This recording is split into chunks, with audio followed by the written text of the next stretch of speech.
கர்த்தருக்கு ஸ்தோத்திரம். Praise the Lord. கடந்த 2 நாட்களாக இந்த வசனத்திலிருந்து நாம் சில சத்தியங்களை கேட்டோம். We were hearing certain truths in the past 2 days from this verse quotation. ஆபிரகாமின் சந்ததிக்கு கர்த்தர் ஆசீர்வாதங்களை வாக்கு பண்ணினதை பற்றி இந்த வசனங்கள் சொல்கிறது. These verses are telling to us concerning the blessings what the Lord promised to Abraham's seed. ஆபிரகாமின் சந்ததிக்கு கொடுக்கப்பட்ட வாக்குத்தத்தங்கள் ஆசீர்வாதங்களை குறித்து நாம் தியானிப்பதனால என்ன பிரயோஜனம் என்று நாம் நினைக்கலாம். We be thinking what does it profit us by meditating the promises which God gave to Abraham and his seed. கர்த்தருக்கு ஸ்தோத்திரம். Praise the Lord. ஆபிரகாமை குறித்து நாம் சிந்திக்கும் பொழுதும் ஆபிரகாம் கூட ஒரு காலத்தில் கர்த்தர் தனக்கு தரப்போகிற இந்த ஆசீர்வாதத்தை குறித்து அறிவில்லாதவனாக இருந்தான்.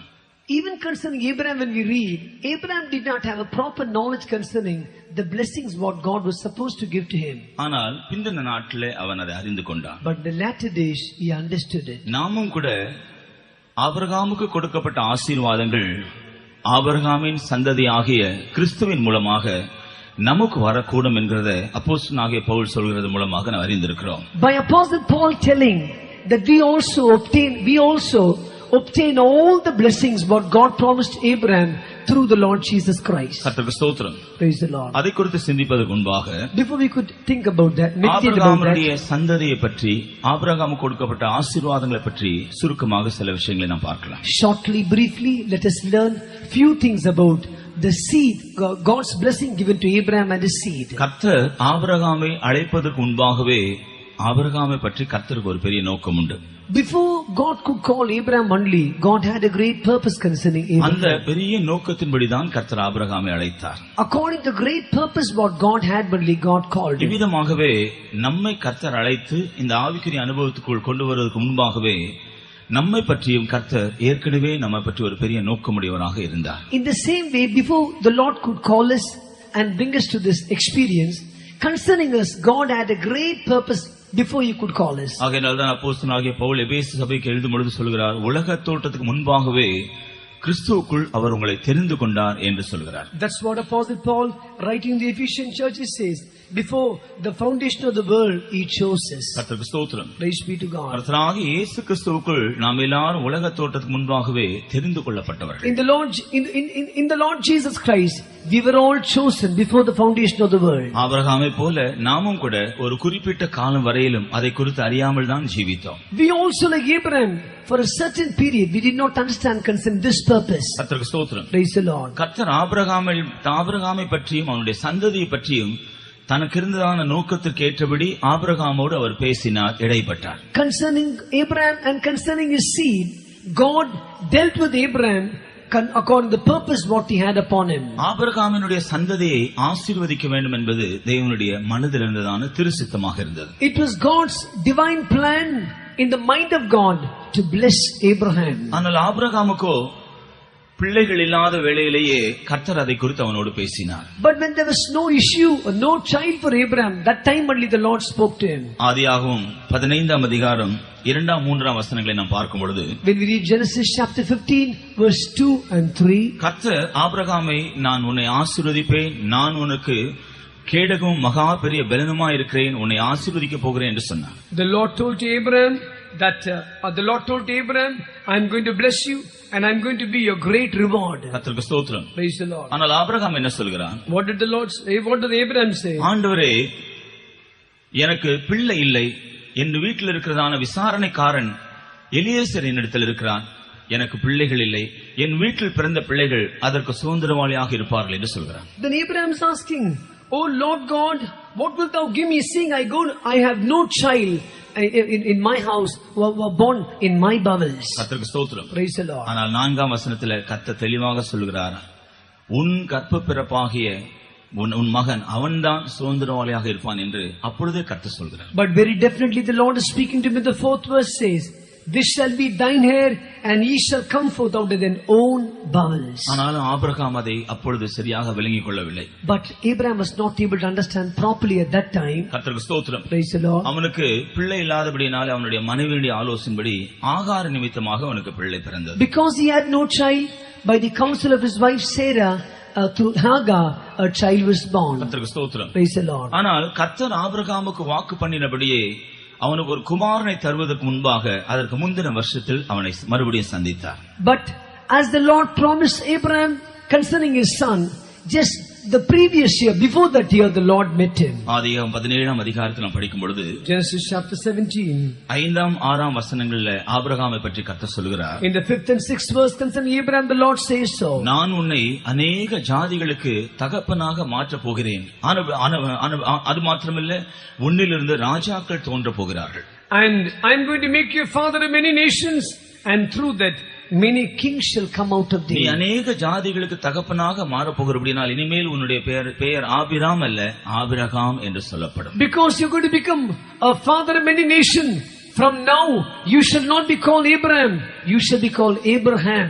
அதே போலவே 15ஆம் 16ஆம் வசனங்களில் அவனுடைய மனைவியாகிய சாராயை பற்றியும் கர்த்தர் சொன்னார். Even concerning Sarai, we find Genesis chapter 17, verse 15 and 16, the Lord told about his wife also. மனைவியாகிய சாராயும் அநேக ஜாதிகளுக்கு தாயாக மாறப் போகிறார். And even your wife Sarai shall be mother of many nations. அவளுக்குள்ளிருந்து அநேக ராஜாக்களை நான் தோன்ற பண்ணுவேன். And out of her many kings shall come out. அவள் ஜீவனுள்ளோருக்கு எல்லாம் தாயாக இருக்க போகிறபடினால், அநேக ஜாதிகளுக்கு தாயாக இருக்க போகிறபடினால் அவளுடைய பெயர் சாராள் எனப்படும் என்று சொன்னார். Because she'll be the mother of many nations, she shall be called as Sarah.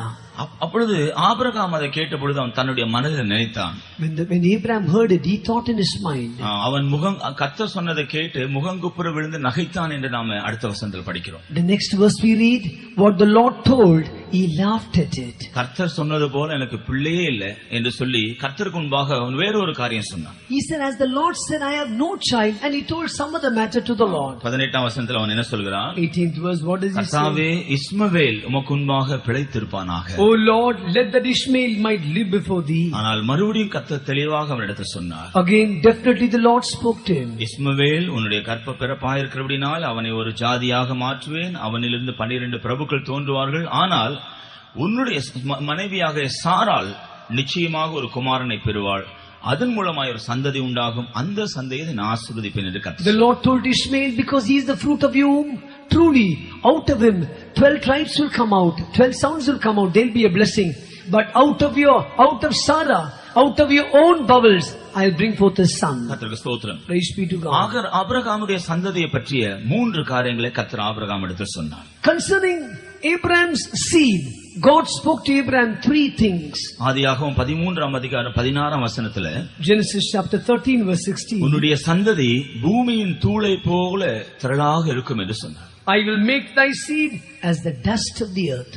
கர்த்தருக்கு ஸ்தோத்திரம். Praise be to God. ஆதியாகமம் 22ஆம் அதிகாரம் 17ஆம் வசனத்தில் In Genesis chapter 22 verse 17. உன்னுடைய சந்ததி கடற்கரை மணலை போல திரளாக இருக்கும் என்று சொன்னார். And your seed shall be as the sand of the seashore. அது மாத்திரமல்ல, உன்னுடைய சந்ததி வானத்தின் நட்சத்திரங்களைப் போல அதிகமாய் எண்ணிக்கை கடங்காததாக இருக்கும். And not only that, your seed shall be unaccountable, and it will be multiplied as the stars of heaven. ஆபிரகாமில் இருந்து 3 விதமான சந்ததி வெளிப்படும் என்கிறதை குறித்து கர்த்தர் தெளிவாக ஆபிரகாமிடத்தில் பேசினார். Very definitely Lord spoke to Abraham telling, out of the 3 seeds will come out. பூமியின் தூளை போல திரளான ஒரு சந்ததி.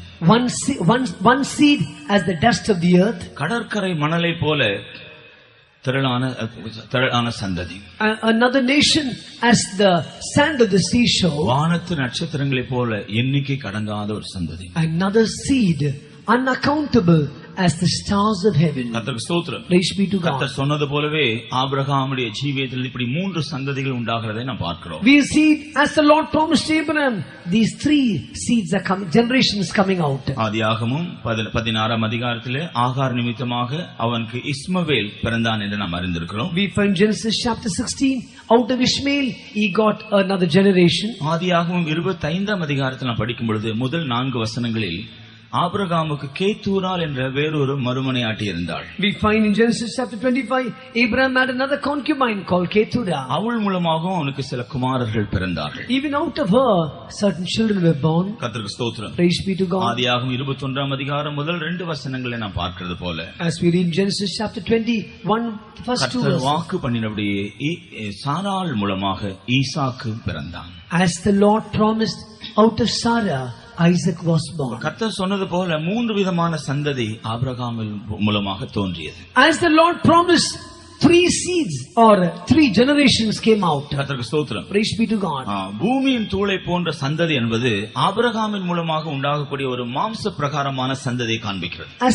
When it speaks about the seed as the dust of the earth, it speaks about the carnal generation coming out of Abraham. கடற்கரை மணலை போன்ற சந்ததி என்பது ஆபிரகாமின் மூலமாக உண்டாகக்கூடிய உலக பிரகாரமான பிரசித்தி பெற்ற ஒரு சந்ததி, அறிவில் விருத்தி அடைந்த ஒரு சந்ததியை காண்பிக்கிறது. Generation which is going to come through Abraham, that is the sea, the sand of the seashore. It speaks about the intellectual generation which is going to come out of Abraham. வானத்து நட்சத்திரங்களை போல உள்ள சந்ததியை உண்டாக்குவேன் என்று சொன்னது ஆவிக்குரிய ஒரு சந்ததி அது காண்பிக்கிறது. When the Lord told him, I'll make your seed as the stars of heaven, that speaks about a spiritual generation. ஆபிரகாமின் மூலமாக இப்படி 3 சந்ததிகள் வந்தாலும் வாக்குத்தத்தங்களும் ஆசீர்வாதங்களும் ஒரே ஒரு சந்ததிக்கு தான் தேவன் வாக்கு பண்ணினார். Though these blessings came out of Abraham in 3 ways, God had just promised his promise blessing only to one seed. மாம்சீக பிரகாரமான உண்டான அவனுடைய சந்ததிக்கு வாக்குத்தத்தங்கள் கொடுக்கப்படவில்லை. For the carnal generation, God promises were not given. உலக பிரகாரமான அல்லது அறிவில் விருத்தியடைந்ததாய் பிறந்ததான சந்ததிக்கும் வாக்குத்தத்தங்கள் கிடைக்கவில்லை. For the worldly generation, that is the intellectual generation, promises were not given. பக்தியுள்ள சந்ததியாக, தேவ பக்தியுள்ள, தேவனுக்கு பயப்படுகிற சந்ததியாக இருந்த ஒரே ஒரு சந்ததிக்கு தான் வாக்குத்தத்தங்கள் கொடுக்கப்பட்டது. To the godly generation, the only godly seed, God's promises were given. இதிலிருந்து நாமும் விளங்கிக் கொள்ள வேண்டிய ஒரு சத்தியம் உண்டு. In this, we also must understand one truth. இன்றைக்கு உலகத்தில் காணப்படுகிற ஜனங்களை இப்படி 3 விதத்தில் நாம் பார்க்கலாம். We can see the people in 3 ways on this earth. ஒரு கூட்டத்தார் மாம்சத்துக்குரிய சந்ததி. One group of people are carnal generation. அவர்கள் சரீர பிரகாரமான காரியங்களுக்காக மாத்திரம் இப்போது கவலைப்பட்டு சிலர் அதை பெறுகிறார்கள், சிலர் பெற முடியாமலே நம்பிக்கையற்றவர்களாய் இந்த உலகத்தை விட்டு கடந்து போகிறார்கள். They are only being burdened, caring about worldly things, carnal things.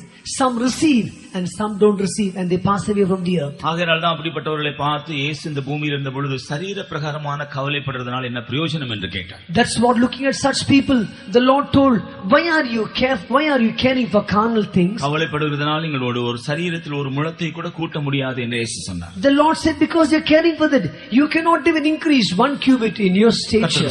Praise be to God. அடுத்தபடியாக உலக பிரகாரமான அறிவில் விருத்தி அடைகிறதான ஒரு சந்ததி. Secondly, another generation growing intellectually on this earth. உலக பிரகாரமான எல்லா விதமான ஞானத்திலும் அவர்கள் வளர்ந்து உலக பிரகாரமான விதத்தில் மிகவும் மேன்மை வாய்ந்தவர்களாக இருப்பார்கள். They are growing in all the aspects of the world. Intellectually, they'll be seen high on this earth. இன்றைக்கு அதிகபட்சமாக அப்படிப்பட்டதான சந்ததியை நாம் உலகத்தில் பார்க்கிறோம். Today also we find such intellectual generation on this earth. வேதத்தில் சொல்லி இருக்கிறபடி இந்த நாட்டில் எவ்வளவு அதிகமாக அறிவு பெருகி கொண்டிருக்கிறதை நாம் பார்க்கிறோம். As we read in the word of God, as foretold before, we find knowledge is increasing in this world. சிறு பிராயத்திலேயே பிள்ளைகள் எவ்வளவோ உலக அறிவுள்ளவர்களாக மாற்றப்படுகிறார்கள். In their little age only, children are getting more worldly knowledge. கல்வியின் மூலமாகவும் இன்னும் அதிகமாக அவர்கள் உலக பிரகாரமான ஞானத்தை பெற்றுக் கொள்கிறார்கள். By education they receive more worldly wisdom. கர்த்தருக்கு ஸ்தோத்திரம். Praise be to God. உலக பிரகாரமான ஞானம் அறிவெல்லாம் தேவனிடத்திலிருந்து வருகிறதில்ல, அது இந்த உலகத்தின் அதிபதியாகிய பிசாசினிடத்திலிருந்து வருகிறது என்று நாம் வேதத்தில் பார்க்கிறோம். All the worldly wisdom which we receive in this world, that does not come from God, that comes from the prince of the world, god of this world, that is the devil. ஆகையால்தான் அப்போஸ்தலனாகிய Pavul Corinth சபைக்கு அதை பற்றி சொல்லும் பொழுது, that's why right in the Corinthian church apostle Paul says, முதலாம் கொரிந்தியர் 1 அதிகாரம் 21 வசனத்தில், 1 Corinthians chapter 1 verse 21, உலகமானது தன்னுடைய சுய ஞானத்தினால் தேவனை அறியவில்லை என்று சொல்கிறது. He said the world has not known God because of his wisdom. அப்போ உலக பிரகாரமான ஞானம் எவ்வளவுதான் நமக்கு பெருகினாலும் நம்மை சிருஷ்டித்த தேவனை அறிந்து கொள்ள அது ஒரு துளி கூட நமக்கு உதவி செய்யாது. Though worldly wisdom may increase in our life to any extent, that will not help us to get the knowledge of the Lord. ஆபிரகாமின் மூலமாக உண்டான மற்றொரு சந்ததி இப்படி உலக பிரகாரமான அறிவில் விருத்தி அடைந்த ஒரு சந்ததி. So the another generation which came through Abraham, which grew intellectually. தங்களுடைய ஞானத்தினாலும் தங்களுடைய திறமையினாலும் உலக பிரகாரமாக பல வீர தீர செயல்களை அவர் செய்யலாம். By their wisdom, by the intellectual power, they may get fame and name doing great mighty acts. ஆனால் தேவ பக்தி, தேவ பயம், தேவனுக்கு ஏற்ற அனுபவங்கள் அவருடைய ஜீவியத்தில் காணப்படாது. But godly knowledge, godly fear, godly experiences will not be seen in them. கர்த்தருக்கு ஸ்தோத்திரம். Praise be to God. அப்ப ஆபிரகாமில் இருந்து அப்படிப்பட்ட ஒரு சந்ததி உண்டாயிற்று. So out of Abraham such a generation also came. மூன்றாவதான் வானத்து நட்சத்திரங்களை போன்ற ஒரு சந்ததி. Thirdly, a seed as the stars of heaven. இதுதான் பக்தி உள்ள ஒரு சந்ததி. This is the godly generation. தேவ பயமுள்ள ஒரு சந்ததி. A generation which fears God. தேவனை பற்றிய அறிவில் வளர்ந்து தேவனுக்கு பயப்படுகிற பயத்தில் வளர்கிற ஒரு சந்ததி. A generation having the knowledge of God and growing in the fear of கர்த்தருக்கு God. ஸ்தோத்திரம். Praise be to God. தேவ பக்தி உள்ளவர்களாக வளரும் பொழுது உலக பிரகாரமாக தேவன் அவர்களை ஆசீர்வதிக்கிறார். When they grow in the fear of God, even the worldly way, God is blessing them. உலக பிரகாரமான ஞானமும் அறிவுடையவர்களாயும் தேவன் அவர்களை ஆசீர்வதிக்கிறார். ஆனால் அந்த ஞானம் அறிவினால் அவருடைய ஆவிக்குரிய ஜீவியம் பாதிக்கப்படாது. God will also bless them with the wisdom to grow in this world, but that wisdom will not affect their spiritual life. தேவனுடைய வசனத்தை கேட்டுக்கொண்டிருக்கிறதான அருமையானவர்களே, இந்த மூன்று சந்ததியிலே நாம் எந்த சந்ததியில் இருக்கிறோம் என்கிறதை இன்றைக்கு நாம் நிதானித்துக் கொள்ள வேண்டியது அவசியமாகும். Beloved brethren who are hearing God's word this evening, out of these three groups, which generation do you belong? கர்த்தருக்கு ஸ்தோத்திரம். Praise be to God. ஆபிரகாமில் மூன்று சந்ததி வந்ததை நாம் பார்த்தோம். We see three generations, seed came out of Abraham. Abraham தன்னுடைய சந்ததியை எல்லாம் தன்னுடைய சந்ததிகளுக்கு என்ன செய்தான் என்று 25ஆம் அதிகாரத்தை நாம் படிக்கிறோம். We read in Genesis chapter 25 as to what did Abraham do for his generation. 25ஆம் அதிகாரம் 6ஆம் வசனத்தில் நாம் பார்க்கிறோம். தன்னுடைய மறுமணி ஆட்டிகள் மூலமாக அவனுக்கு பிறந்த பிள்ளைகளுக்கு அவன் சில நன்கொடைகளை தந்து கீழ் தேசத்துக்கு அனுப்பிவிட்டான். We find to the children who were born to Keturah for the concubine, he gave certain gifts and sent to the land of the east. அப்போ தன்னுடைய இரண்டு சந்ததிகள், அதாவது கடற்கரை மணலை போன்ற சந்ததி, பூமியின் தூளை போன்ற சந்ததி, இவர்களுக்கு சில வெகுமதிகளை தந்து அவர்களை கீழ் தேசத்துக்கு அனுப்பிவிட்டான். So he to the seed whom the Lord promised, you'll be as the sand of the seashore and to the dust of the earth. God he gave them gifts and sent them to the land of the east. ஆனால் 5ஆம் வசனத்தில் என்ன படிக்கிறோம்? The 5th verse, what do we read? ஈசாக்குக்கு தனக்குரிய எல்லாவற்றையும் கொடுத்தான். To Isaac he gave all the things what he had. தகப்பனுடைய எல்லா ஆசீர்வாதங்களுக்கும் சுதந்திரவாளியாக வானத்து நட்சத்திரங்களை போல உண்டாக்கப்பட்ட சந்ததியாகிய ஈசாக்கு தான் அதையெல்லாம் பெற்றுக்கொண்டான். Isaac, who was created the stars of heaven, he only got all the hairs of his father, the blessings promised to him. நாம் ஒருவேளை தேவனுடைய பிள்ளைகள் கிறிஸ்தவர்கள் என்று அழைக்கப்படலாம். Perhaps you may be called as God's people and also as Christians. எப்போதும் சரீர பிரகாரமாக காரியங்களுக்காக நாம் கவலைப்படுகிறவர்களா இருக்கலாம். Always we will be caring for physical little things. கர்த்தரிடத்துல நம்பிக்கை வைக்கிறதுனால, விசுவாசிக்கிறதுனால, ஜெபிக்கிறதுனால சில சரீர பிரகாரமான நன்மைகள் நமக்கு கிடைக்கும். Because we believe on the Lord, trust on the Lord, pray to the Lord, we may get certain physical blessings. கர்த்தருக்கு ஸ்தோத்திரம். Praise be to God. ஆனால் தேவன் நமக்காக வைத்திருக்கிற உன்னதமான ஆசீர்வாதங்களுக்கு அவைகள் நமக்கு உதவி செய்ய முடியாது. But those will not help us to receive the heavenly blessings which God has stored for us. உலக பிரகாரமான மேன்மையானவர்களாய் நாம் மாற்றப்படலாம். We can become great people in this world. மற்றவருடைய பார்வையிலே உலகத்துல பெயரும் புகழும் செல்வாக்கு நமக்கு இருக்கலாம். In the sight of others we may get fame, wealth and riches.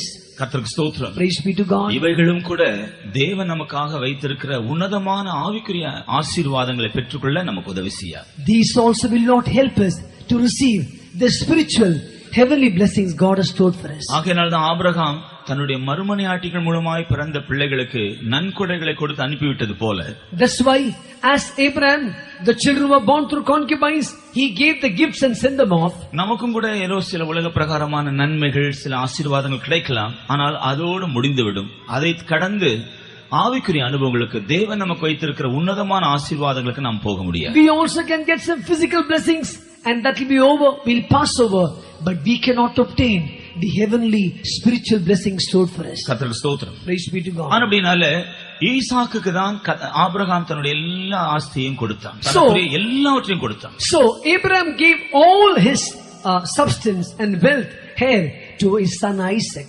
ஆபிரகாமின் குமாரனாகிய ஈசாக்கு விதமாய் ஆசீர்வதிக்கப்பட்ட சந்ததியாக விளங்கினான்.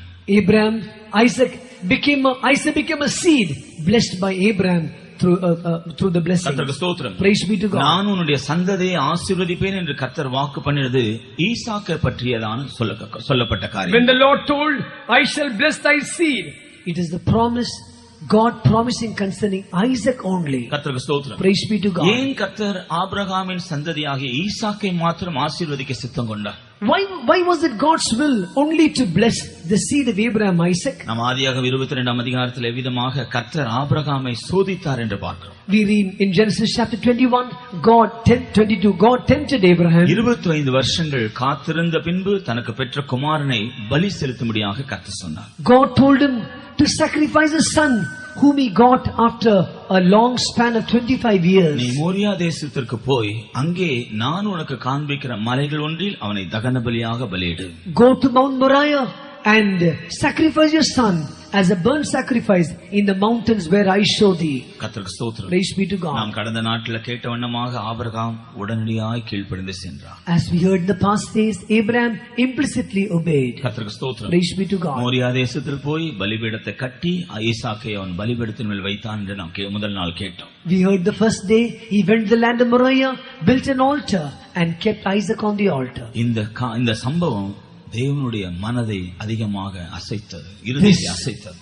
This incident shook the very heart of God. கர்த்தருக்கு ஸ்தோத்திரம். Praise be to God. Abraham தேவனுக்கு பயந்தபடினாலே பூரணமாய் கீழ்ப்படிந்ததை தேவன் கண்டார். Because Abraham obeyed God, God saw. Because Abraham feared God, God saw that Abraham implicitly obeyed him. தன்னுடைய தகப்பன் தேவனுக்கு கீழ்ப்படிகிறதற்கு தானும் அனுகூலமாக இருக்கும்படியாக ஈசாக்கும் பூரணமாக தகப்பனுக்கு கீழ்ப்படிந்தான். For his father to implicitly obey, even Isaac his son obeyed to him completely. கர்த்தருக்கு ஸ்தோத்திரம். Praise be to God. Abraham வயதான ஒரு மனுஷன். Abraham is an old man. ஆனால் ஈசாக்கு ஒரு வாலிபன். But Isaac is a young man. Abraham ஈசாக்கை கைகள் கால்களை கட்டி பலிபீடத்தில் வைக்கும் பொழுது அவன் ஒப்பு கொடுத்திருக்காவிட்டால் என்ன செய்வது? You know, when Abraham is going to bind his son Isaac, binding his hands and legs and keeping on the altar, if he did not yield to it, what would have happened? ஆனால் தேவனுடைய சித்தத்திற்கு தன்னுடைய தகப்பன் கீழ்ப்படிவதற்கு அவன் முழுவதுமாக அவனும் கீழ்ப்படிந்தான். He also implicitly obeyed for his father to do the will of God completely. Praise be to God. ஆகையால் தான் கர்த்தர் சொன்னார், உன்னுடைய சந்ததியை நான் ஆசீர்வதிப்பேன். That's why the Lord says,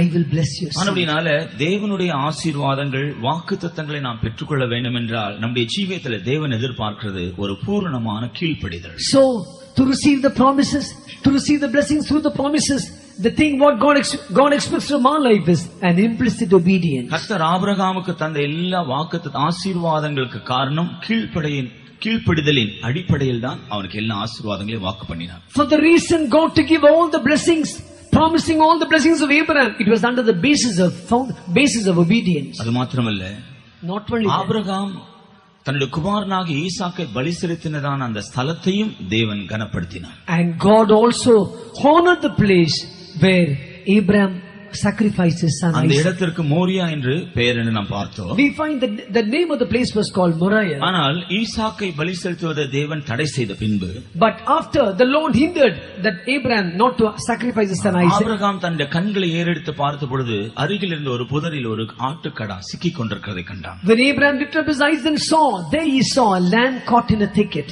அதை அவன் கொண்டு வந்து ஈசாக்கின் ஸ்தானத்தில் பலி செலுத்தினான். He brought it and sacrificed in the place of his son Isaac. கர்த்தருக்கு ஸ்தோத்திரம். Praise be to God. அவன் பலி செலுத்த சென்றதான காரியத்தை கர்த்தர் நிறைவேற்றினதை அவன் அறிந்து அந்த இடத்திற்கு தேவனால் பார்த்து கொள்ளப்படும் என்பது அடையாளமாக யெகோவா ஈரே என்று பெயரிட்டான் என்று நாம் படிக்கிறோம். Because he went and sacrificed as a sign, he understood. He kept the name, it shall be seen on the mount. The name was called Jehovah Jireh.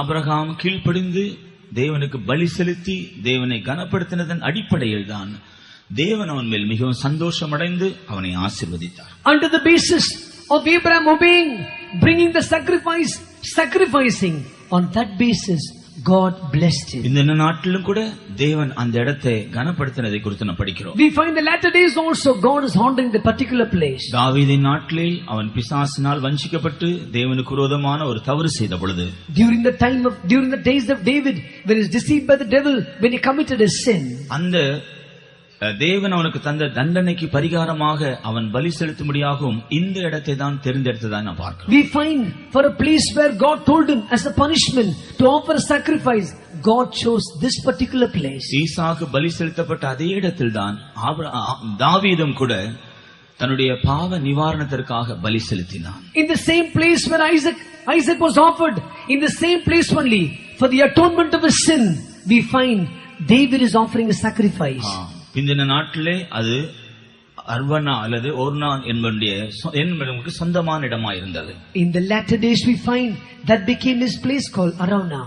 அதை தாவீது அவனுடைய கையில் விலைக்கு வாங்கி அந்த இடத்தில் பலி செலுத்தினான். David bought it, giving a price, and there he offered a sacrifice. முதலாம் நாளாகும் 21ஆம் அதிகாரம் 18ஆம் வசனத்தில் இந்த சரித்திரத்தை நாம் படிக்கலாம். First Chronicles 21 verse 18 we read this. அது மாத்திரமல்ல, not only that, இந்த நாட்களில் தாவீதின் குமாரனாகிய சாலமோன் மூலமாக தனக்கு ஒரு ஆலயம் கட்டப்பட வேண்டும் என்று தேவன் சொன்ன பொழுது, when the Lord told him through his son one temple must be built, Solomon, இந்த ஆலயத்தை கட்டும்படியாக தேவன் அதே இடத்தை தெரிந்தெடுத்ததாக நாம் வேதத்தில் படிக்கலாம். and if you read in the word of God, God had chosen the same place to build the temple. நாம் 2 நாளாகும் 3ஆம் அதிகாரம் 1ஆம் வசனத்தில் பார்க்கும் பொழுது, Second Chronicles chapter 3 verse 1 we read, Solomon இங்கே தாவீது பலி செலுத்தினதான அந்த இடத்தில் தேவனுக்கு ஒரு ஆலயத்தை கட்டினான் என்று நாம் படிக்கிறோம். We find Solomon built a temple in the place where his father David sacrificed. இந்த ஆலயத்தை பற்றியதான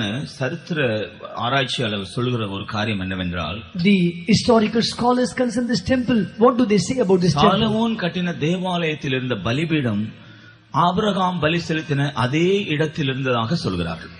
The altar which was seen in the temple which Solomon built, it was in the exact place where Abraham sacrificed his son Isaac. கர்த்தருக்கு ஸ்தோத்திரம். Praise be to God. தேவனுக்கு பிரியமான ஒரு காரியம் ஒரு இடத்தில் செய்யப்பட்டால் அதை தொடர்ந்து தேவன் இவ்வளவு அதிகமாக அந்த காரியத்தை கனப்படுத்தி இன்னும் பல நன்மையான காரியங்களை செய்கிறார். When a pleasing thing is being done in a particular place, we see afterwards how the Lord does good honorable things. கர்த்தருக்கு ஸ்தோத்திரம். Praise be to God. நாமும் கூட ஆவிக்குரிய ஒரு சந்ததியா இருந்து ஆபிரகாமை போல தேவனுக்கு நாம் கீழ்ப்படியவர்களா இருந்தால், we also, when we are going to be a spiritual generation, and as Abraham we are going to obey God. தேவன் நம்முடைய ஜீவியத்தில் எதிர்பார்க்கிற சிறந்த காரியங்களுக்கு தேவனுக்கு கொடுக்கக்கூடிய பலி செலுத்தக்கூடிய மனதுடையவர்களா இருந்தால், if we have the mind of doing excellent sacrifice unto the Lord, தேவன் நம்மையும் கனம் பண்ணுவார். the Lord will honor us too. கர்த்தருக்கு ஸ்தோத்திரம். Praise be to God. அதே போல தாவீதை போல சில வேளையில நம்முடைய ஜீவியத்தில் தவறுகள் வந்து அதற்காக மனஸ்தாபப்பட்டு உண்மையாக அதற்குரிய பரிகாரம் செய்யக்கூடியவர்களா இருந்தால், sometime like David we also may have certain errors in our life, shortcomings may come, we may feel sorry, repent, and we need atonement for that. தேவன் நமக்காக அவர் நம்மை கனம் பண்ணுவார், நமக்கு வந்த நஷ்டங்களுக்காக மனஸ்தாபப்படுவார். The Lord will honor us for the losses what we have faced. The Lord will repent. உண்மையாய் தேவனை கனம் பண்ணி தேவனுக்கு கீழ்ப்படுகிறவர்களா இருந்தால், எவ்விதமாக கர்த்தர் அதே இடத்தில் ஒரு ஆலயத்தை கட்ட செய்தாரோ அவ்விதமாக அதே அடிப்படையில் நம்மை கர்த்தர் ஒரு ஆலயமாய் கட்டி எழுப்புவார். Truly, when you fear God and obey what the Lord has told, the Lord and how the Lord chose the particular place to build the temple, God will make us as his temple. கர்த்தருக்கு ஸ்தோத்திரம். Praise be to God. அடுத்தபடியாக கர்த்தர் ஆபிரகாமுக்கு வாக்கு பண்ணின அந்த ஆசீர்வாதங்களை பார்க்கும் பொழுது, nextly when we see the blessings what the Lord promised to Abraham, 22ஆம் அதிகாரம் 17ஆம் 18ஆம் வசனங்களில் 3 காரியங்களை கர்த்தர் வாக்கு பண்ணினார். Genesis chapter 22 verse 17 and 18, the Lord promised 3 things. முதலாவதாக, உன்னுடைய சந்ததியை நான் வான நட்சத்திரங்களைப் போலவும் கடற்கரை மணலைப் போலவும் பெருக செய்வேன். First of all, the Lord says, I will multiply the seed as the stars of heaven and as the sand which is upon the seashore. கர்த்தரால் ஆசீர்வதிக்கப்பட்ட சந்ததியாய் நாம் மாறும் பொழுது ஒரு நாள் நம்முடைய ஜீவியத்தை நாம் குறுகி போக மாட்டோம், பெருகத்தான் செய்வோம். When we are going to be a seed blessed of the Lord, never will we decrease, we will surely increase. நாம் ஒரு நாளும் நஷ்டப்பட்டு போக மாட்டோம், நாள்தோறும் நாம் விருத்தி அடையதான் செய்வோம். We shall never be lost, we shall multiply. நாம் ஒரு நாளும் ஒன்றுமில்லாமல் குறைந்து போக மாட்டோம், நாளுக்கு நாள் நாம் அதிகமாய் பெருக ஆரம்பிப்போம். We shall not decrease or lack anything. Day by day we'll increase. கர்த்தருக்கு ஸ்தோத்திரம். Praise be to God. இரண்டாவதாக கர்த்தர் சொன்னார், secondly the Lord said, உன்னுடைய சந்ததியார் தன்னுடைய சத்துருக்களின் வாசல்களை சுதந்தரித்துக் கொள்வார்கள். Thy seed shall possess the gate of his enemies. கர்த்தருக்கு ஸ்தோத்திரம். Praise be to God. ஆபிரகாமுடைய சந்ததியாருக்கு கர்த்தர் கொடுத்த மற்றொரு வாக்குத்தத்தம் சத்துருக்களுடைய வாசல்களை சுதந்தரித்துக் கொள்வது. Another promise the Lord gave the seed of Abraham, they will possess the gate of the enemies. சத்துருக்களை சுதந்தரிக்க வேண்டும் என்றால் அவர்கள் வாசம் பண்ண இடங்கள் இருக்கிற வாசல்களை முதலாவது சுதந்தரிக்க வேண்டும். To possess the enemies, possess the land of the enemies, first of all they must possess the gate of the enemies. ஆனபடியால் தான் முந்தின நாட்டில் நாம் பார்க்கிறோம், எல்லா ராஜ்யங்களுக்கும் அந்த தேசங்களுக்கு ஒரு பெரிய பட்டணங்களுக்கு பெரிய மதில்கள் இருக்கு. That's what in the former days we find in the big kingdoms, they had bulwarks, walls around the அந்த kingdom. மதில் ஒரு சில இடங்கள்ல வாசல்கள் இருக்கும். And in the walls, some places gates will be there. எருசலேமில் கூட அப்படி 12 வாசல் இருந்ததை நாம் பார்க்கிறோம். We from Jerusalem city also had 12 gates. ஒவ்வொரு வாசலும் சில குறிப்பிட்ட நோக்கத்தோடு வைக்கப்பட்டிருக்கும். Every gate was kept with a different purpose. விசேஷமாக சத்துருக்கள் யுத்தம் செய்ய போகும் பொழுது அதற்காக நியமிக்கப்பட்ட வாசல்கள் உள்ளே செல்ல வேண்டும் என்றால் முதலாவதாக அங்கே காவல்காரராக இருக்கிறவர்களை மேற்கொள்ள வேண்டும். First of all, if the people are going to come to invade the country to fight the battle, there are certain gates there. First of all, they have to overcome the watchmen who are there. After them, they will enter the city. கர்த்தருக்கு ஸ்தோத்திரம். Praise be to God. கர்த்தர் ஆபிரகாமுடைய சந்ததிக்கு என்ன சொன்னார்? To the seed of Abraham, what did the Lord say? உன்னுடைய சந்ததியார் சத்துருக்களுடைய வாசல்களை சுதந்தரித்துக் கொள்வார். Your seed shall possess the gate of the enemy. இந்த அர்த்தம் உன்னுடைய சந்ததியாருக்கு சத்துருக்கள் மேலே ஜெயத்தை நான் தருவேன். The meaning, I will give you victory over your enemies. சத்துருக்கள் உன்னுடைய சந்ததியாரை மேற்கொள்ள முடியாது. உன்னுடைய சந்ததியார் சத்துருக்களை மேற்கொள்ள நான் உனக்கு வாக்கு பண்ணுகிறேன். Your enemies shall not overcome the seed. I promise you that your seed shall overcome the enemies. இதை போலவே நாமும் கூட ஆவிக்குரிய தேவனுடைய சந்ததியா இருப்போம் என்றால், in the same way, if we are going to be godly spiritual generation, கர்த்தர் நமக்கும் தந்திருக்கிற வாக்குத்தத்தம் சத்துருக்களை மேற்கொள்வது. The promises which God is promising to us, we also will overcome the enemies. அப்படி என்றால் நமக்கு अनेक சத்துருக்கள் இருக்கும். So that means there are many enemies around us. சத்துருக்களை கண்டு நாம் பயப்பட வேண்டியதில்லை. We must not be afraid of our enemies. ஏனென்றால் கர்த்தர் நமக்கு ஒரு வாக்கு பண்ணியிருக்கிறார். Because the Lord has promised us. ஆசீர்வதிக்கப்பட்ட வாக்கு பண்ணப்பட்ட சந்ததிக்கு கர்த்தர் தந்திருக்கிற வாக்குத்தத்தம் சத்துருக்களை மேற்கொள்வீர்கள். To the blessed promising generation, the Lord gives a promise, you will overcome the enemies. நம்முடைய தனிப்பட்ட வாழ்க்கையிலோ நம்முடைய குடும்பத்திலோ மற்றும் பல விதங்களிலோ நாம் பலவிதமான போராட்டங்களை சத்துருக்களுடைய வல்லமைகளை சந்தித்துக் கொண்டிருக்கலாம். In our personal life, in our family life, in many other ways, maybe many of the forces of the enemies are coming against us. அருமையான தேவனுடைய பிள்ளையே, நீ வாக்குத்தத்தம் பண்ணப்பட்ட சந்ததியாய் மாறுவாய் என்றால் ஒரு நாளும் நீ தோல்வியை காண மாட்டாய். கர்த்தர் உனக்கு வாக்கு பண்ணி இருக்கிறபடியே நீ ஜெயத்தை பெற்றுக் கொள்வாய். Dear child of God, if you are going to be a promised generation, you shall never face defeat in your life. Truly, as God promised, you will face victory. மூன்றாவது ஆசீர்வாதம் என்ன? What is the third blessing? உன்னுடைய சந்ததிக்குள் பூமியில் உள்ள எல்லா வம்சங்களும் எல்லா ஜனங்களும் ஆசீர்வதிக்கப்படுவார். In thy seed shall all the nations of the earth be blessed. இந்த வாக்குத்தத்தம் பண்ணப்பட்ட சந்ததி எங்கே சென்றாலும் அவர்கள் ஆசீர்வாதமாக இருப்பார்கள். So the promise given seed, wherever they go, there will be a blessing. கர்த்தருக்கு ஸ்தோத்திரம். Praise be to God. அவர்கள் எங்கே சென்றாலும் கர்த்தர் அவர்கள் ஏதாவது ஒரு விதத்தில் அவர்களை மற்றவர்களுக்கு ஆசீர்வாதமாய் மாற்றுவார். Wherever they go, in some particular subject area, God will make them a blessing. உதாரணமாக ஆபிரகாமின் சந்ததிதான் யாக்கோபு. For example, the seed of Abraham is Jacob. யாக்கோபு தேவனை அறியாத விக்கிரகங்களை வணங்கின லாபான் வீட்டுக்கு சென்றார். Jacob went to a place, a house of Laban, who never knew God, filled with idols. அப்ப கர்த்தர் என்ன செய்தார்? What did the Lord say? யாக்கோபு நிமித்தம் லாபான் வீட்டை ஆசீர்வதித்தார். Because of Jacob, God blessed the house of Laban. அதை லாபானே யாக்கோபிடத்தில் சொல்கிறான். Laban itself tells to Jacob, நீ வருவதற்கு முன்பாக எனக்கு இருந்தது கொஞ்சம். Before you came, I had few. ஆனால் நீ வந்த பின்பு கர்த்தர் என்னை ஆசீர்வதித்தபடியால் இப்பொழுது எனக்கு ஏராளமா இருக்கிறது. But after you came, because the Lord blessed me, things multiplied. கர்த்தருக்கு ஸ்தோத்திரம். Praise be to God. இதை போலவே யாக்கோபின் குமாரனாகிய யோசேப்பு, In the same way, son of Jacob, Joseph. ஆபிரகாமின் சந்ததியாகிய யோசேப்பு. In other words, we say the seed of Abraham called Joseph. தன்னுடைய சகோதரர் பொறாமையினாலே இஸ்மவேலருக்கு அவனை விற்று போட்டபடியால், out of envy, because his brethren sold him to the Ishmaelites, இஸ்மவேலர் அவனை வாங்கி கொண்டு போனார்கள். the Ishmaelites bought him. கடைசியிலே அவன் எகிப்திலிருந்தான ஒரு தலையாரினுடைய வீட்டுக்கு போய் சென்றான். At last he was taken to an officer of Egypt. Potiphar என்னுடைய வீட்டுக்கு சென்றான். He went to a house of Potiphar. அவனும் கூட ஒரு தேவனை அறியாத மனுஷன். He also a person who never knew God. அவன் விக்கிரக ஆராதனைக்காரன். He was an idol worshipper. ஆனால் அங்க என்ன நடந்தது? What happened? யோசேப்பு அந்த வீட்டுக்கு போன பொழுது கர்த்தர் போத்திபார் அவனுடைய வீட்டுக்கு எல்லாவற்றையும் ஆசீர்வதித்ததை அவன் கண்டான். When Joseph went to his house, Potiphar saw that God blessed all his substance. அவனுடையனால தன்னுடைய வீட்டில் இருந்த எல்லா உத்தரவாதங்களையும் அவனுடைய கரத்தில் அவன் ஒப்பு கொடுத்து விட்டான். So all the responsibilities of this house he entrusted in the hand of Joseph. அடிமையாக விலைக்கு வாங்கப்பட்ட ஒரு மனுஷன் ஒரு வீட்டுக்கு எஜமானாக மாறுவது சாத்தியமா?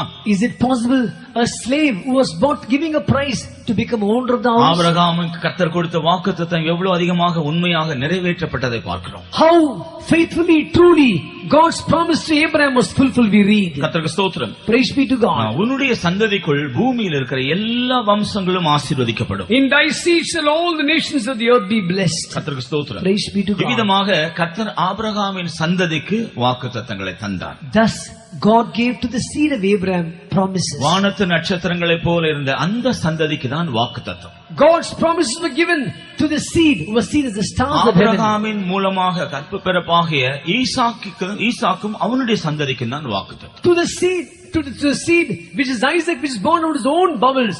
To that seed only, Isaac, God gave promises. கர்த்தருக்கு ஸ்தோத்திரம். Praise be to God. கர்த்தர் இப்படி ஆபிரகாமுக்கும் அவனுடைய சந்ததிக்கும் வாக்குத்தத்தங்களை தந்திருந்தாலும், though God had given to Abraham and his seed promises, நாம் பிந்தின நாட்டில் பார்க்கிறோம் ஆபிரகாமின் சந்ததி ஆகிய இஸ்ரவேலர் அடிமைகளாக எகிப்தில் இருந்ததை பார்க்கிறோம். we find the latter days God, the seed of Abraham, they were taken as slaves in Egypt. ஆனால் அதை பற்றி ஏற்கனவே கர்த்தர் ஆபிரகாமுக்கு சொல்லி இருந்தார். But considering that God had already told about that, உன்னுடைய சந்ததியார் தங்களதெல்லாம் அந்நிய தேசத்தாரை அவர்கள் சேவிப்பார்கள். your generation, they will go and worship another heathen அவர்களால் nation. உபத்திரவப்படுவார்கள். They'll be persecuted. ஆனால் நான் அவர்களை விடுதலையாக்குவேன். But I will deliver them. அவர்களை திரளான பொருட்களோடு நான் கொண்டு வருவேன். I will bring them out of great substance. நான் உனக்கு பண்ணினதான அந்த வாக்குத்தத்தத்தின்படி அவர்களை ஆசீர்வதிக்கும்படியாக அவருடைய சத்துருக்குடைய அடிமைத்தனத்திலிருந்து அவர்களை விடுதலையாக்கி நான் கொண்டு வருவேன் என்று கர்த்தர் சொன்னார். To the promise what I gave, to bless them according to the promise, I will deliver them the hand of the enemies and bring them out. கர்த்தருக்கு ஸ்தோத்திரம். Praise be to God. இவ்விதமாக ஆபிரகாமின் சந்ததிக்கு கர்த்தர் வாக்கு பண்ணின ஆசீர்வாதங்களை சுதந்திரிக்க வேண்டும் என்றால் முதலாவதாக அவருடைய சத்துருக்குடைய கையிலிருந்து விடுதலையாக்கப்பட வேண்டியது அவசியம். Thus, if Abraham's seed must obtain the blessings what God had promised, first of all, they must be delivered from the enemies. அப்படினால் தான் எகிப்தில் அடிமைகளாக இருந்த அவர்களை கர்த்தர் தாம் சொன்ன வாக்கின்படியே சரியான வேளையிலே விடுதலையாக்கி அவர்களை எகிப்திலிருந்து வெளியே கொண்டு வந்தார். That's why they were in slavery in Egypt. As the correct appointed time, as the Lord promised them, the Lord delivered them and brought them out. ஆரம்பத்திலே எகிப்தின் ராஜாவும் எகிப்தியரும் அவர்களை விட மனதில்லாமல் இருந்தார்கள். In the beginning, the king of Egypt and the Egyptians, they had no mind to send them. அப்படினால் பல வாதைகளை அனுப்பி அவர்களை எல்லாரையும் தண்டித்தார். So sending certain plague, the Lord punished them. கடைசியாக அவர்கள் எகிப்திலிருந்து வெளியே வரும்படியாக அவர்கள் ஒரு குறிப்பிட்ட ஒரு காரியத்தை கைக்கொள்ள வேண்டும் என்று கர்த்தர் சொன்னார். At last, the Lord told them to come out of Egypt. They have to obey a particular thing. அவர்கள் எகிப்திலிருந்து விடுதலையாக்கப்படும்படியாக ஒவ்வொரு குடும்பத்திற்கும் ஒரு ஆட்டுக்குட்டியை தெரிந்து கொண்டு அதை அடித்து அதனுடைய இரத்தத்தை வாசல்கள் நிலைக்கால்கள் மேல் சட்டத்தில் பூச வேண்டும். To be delivered from the land of Egypt, for every family they have to take a lamb. They must slay the lamb and put the blood, sprinkle the blood upon the doorpost and the lintel post. அன்றிரவு எகிப்தில் அரசன் முதல் அடிமை வரையிலும் மிருகஜீவன் எல்லாவற்றின் தலையீற்றையும் அழிக்கும்படியாக கர்த்தர் புறப்படுவார். That night the Lord will proceed to destroy the king's seed to the slave, all the firstborn of Egypt. எந்த வீட்டின் வாசலில் ரத்தத்தை அவர் காண்கிறாரோ அதை கண்டு அவர் அந்த வீட்டிலே ஒருவரையும் சங்கரிக்காதபடி கடந்து செல்வார் என்று சொன்னார். In whichever door the Lord is seeing the blood, the evil pass by, they will not be destroyed. அவ்விதமாகவே அன்று இரவு அந்த அடிக்கப்பட்ட ஆட்டுக்குட்டியின் ரத்தத்தினாலே அவர்கள் எல்லாரும் பாதுகாக்கப்பட்டார்கள். In the same way, by the slain lamb, all were preserved that night. ஆனால் எகிப்தியருடைய எல்லா தலைச்சின் பிள்ளைகளும் தலையீற்றுகள் எல்லாம் அழிக்கப்பட்டன. But we find all the firstborn, first fruit of Egypt was destroyed. அன்றிரவே அவர்கள் எகிப்திலிருந்து விடுதலையாக்கப்பட்டார்கள். That night they were delivered from Egypt. கர்த்தருக்கு ஸ்தோத்திரம். Praise be to God. அவர்கள் எகிப்திலிருந்து விடுதலையாக்கப்பட்டு கர்த்தர் அவர்களுக்கு வாக்கு பண்ணின தேசத்தை நோக்கி பிரயாணம் துவங்கினார்கள். After being delivered from the land of Egypt,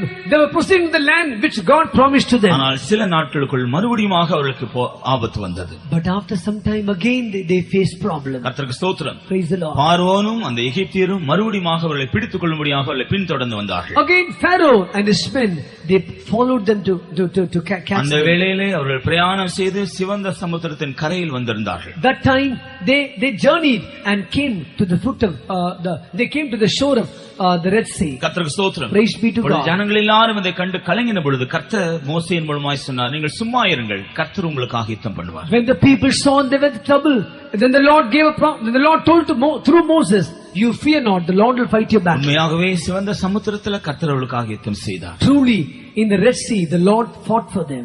கர்த்தர் அவருடைய கண்களுக்கு முன்பாக பார்வோனையும் எகிப்தியரையும் அழித்து போட்டார். Before their eyes, the Lord destroyed Pharaoh and the enemy and their men. இனி எகிப்தியரை பற்றிய ஒரு பயமில்லாத நிலைமையில தங்களுடைய பிரயாணத்தை தொடரும்படி கர்த்தர் அவர்களுக்கு உதவி செய்தார். Hereafter, without fear, God enabled them to go proceed in the journey. கர்த்தருக்கு ஸ்தோத்திரம். Praise be to God. மறுபடியும் சில நாட்கள் பிரயாணம் செய்து அவர்கள் சீனாய் மலை அடிவாரத்தில் வந்தார்கள். After journeying for a certain period, they came to a foot of Mount Sinai. அங்கே வந்த பின்புதான் கர்த்தர் மலையிலே அவர்கள் மத்தியிலே அக்கினியில் இறங்கினார். When they came there only, the Lord descended on Mount Sinai. அதன் பின்பு தேவன் அவர்களுக்காக வைத்திருக்கிறதான தேசத்தை சுதந்திரிப்பதற்காக அதற்கேற்ற ஒரு ஒழுங்குள்ளவர்களாக அவர்களை மாற்றுவதற்காக God led them. இவ்விதமாய் வழிநடத்தி அவ்விதமாய் உருவாக்கப்பட்ட ஒரு கூட்டத்தார் தான் வாக்கு பண்ணப்பட்ட கானான் தேசத்தை போய் சுதந்திரித்தார்கள். Thus those people who were led by such a discipline, they were able to possess the promised Canaan. ஆபிரகாமின் நாட்டிலே கானான் ஒரு பஞ்சமுள்ள தேசமாய் இருந்தது. During the time of Abraham, Canaan was a land of famine. யாக்கோபின் நாட்டிலும் கூட கானான் தேசத்திலே பெரிய பஞ்சம் வந்தது. Even during the time of Jacob, there was a great famine in Canaan. ஆனால் ஆபிரகாமின் சந்ததியாகிய இஸ்ரவேலர் கானான் தேசத்தை சுதந்திரிக்கும் பொழுது அதனுடைய நிலவரம் என்ன? But when the seed of Abraham, children of Israel, when they were going to possess Canaan, what was the state of Canaan? கர்த்தர் சொன்னார், அது பாலும் தேனும் ஓடுகிற தேசம். The Lord said, it's the land flowing with milk and honey. அது வானத்தின் மழை தண்ணீரை குடிக்கிற தேசம். That is the land which will drink the waters of heaven. தேவனாகிய கர்த்தர் விசாரிக்கிற தேசம். It's the land which the Lord will care for. வருஷத்தின் துவக்கம் முதல் முடிவு வரையிலும் கர்த்தருடைய கண்கள் அதன் மேல் வைக்கப்பட்டிருக்கிற தேசம். From the beginning and the end, this is the land where the eyes of the Lord are there. கர்த்தர் ஆபிரகாமுக்கு தந்த அந்த வாக்குத்தத்தத்தில் உண்மையுள்ளவராக தம்முடைய ஜனங்களை ஒரு ஆசீர்வதிக்கப்பட்ட தேசத்தில் அவர்களை கொண்டு போய் குடியேற்றினார் என்று பார்க்கிறோம். As the faithful God to Abraham in his promises, God made his people to go and possess the land. இவ்விதமாக ஆவிக்குரிய பிரகாரமாக கர்த்தர் நம்மையும் ஆசீர்வதிக்க வேண்டும் என்றால், thus if God has to bless us also in the spiritual way, இவர்களுடைய ஜீவியத்தில் நடந்த அந்த அனுபவங்கள் ஆவிக்குரிய பிரகாரமாய் நம்முடைய ஜீவியத்தில் நிறைவேற வேண்டியிருக்கிறது. all this experience which came in their life, this must be spiritually fulfilled in our life. எகிப்திலிருந்து அவர் விடுதலையாக்கப்படும்படியாக ஒவ்வொரு வீட்டாரும் ஒரு ஆட்டுக்குட்டியை அடித்தார்கள். to be delivered from the land of Egypt, every house they slay a lamb. அது அவர்களுக்கு பஸ்கா பண்டிகை என்று அந்த சம்பவம் அவர்களுக்கு அழைக்கப்பட்டது. It was called as the feast of Passover. நாமும் கூட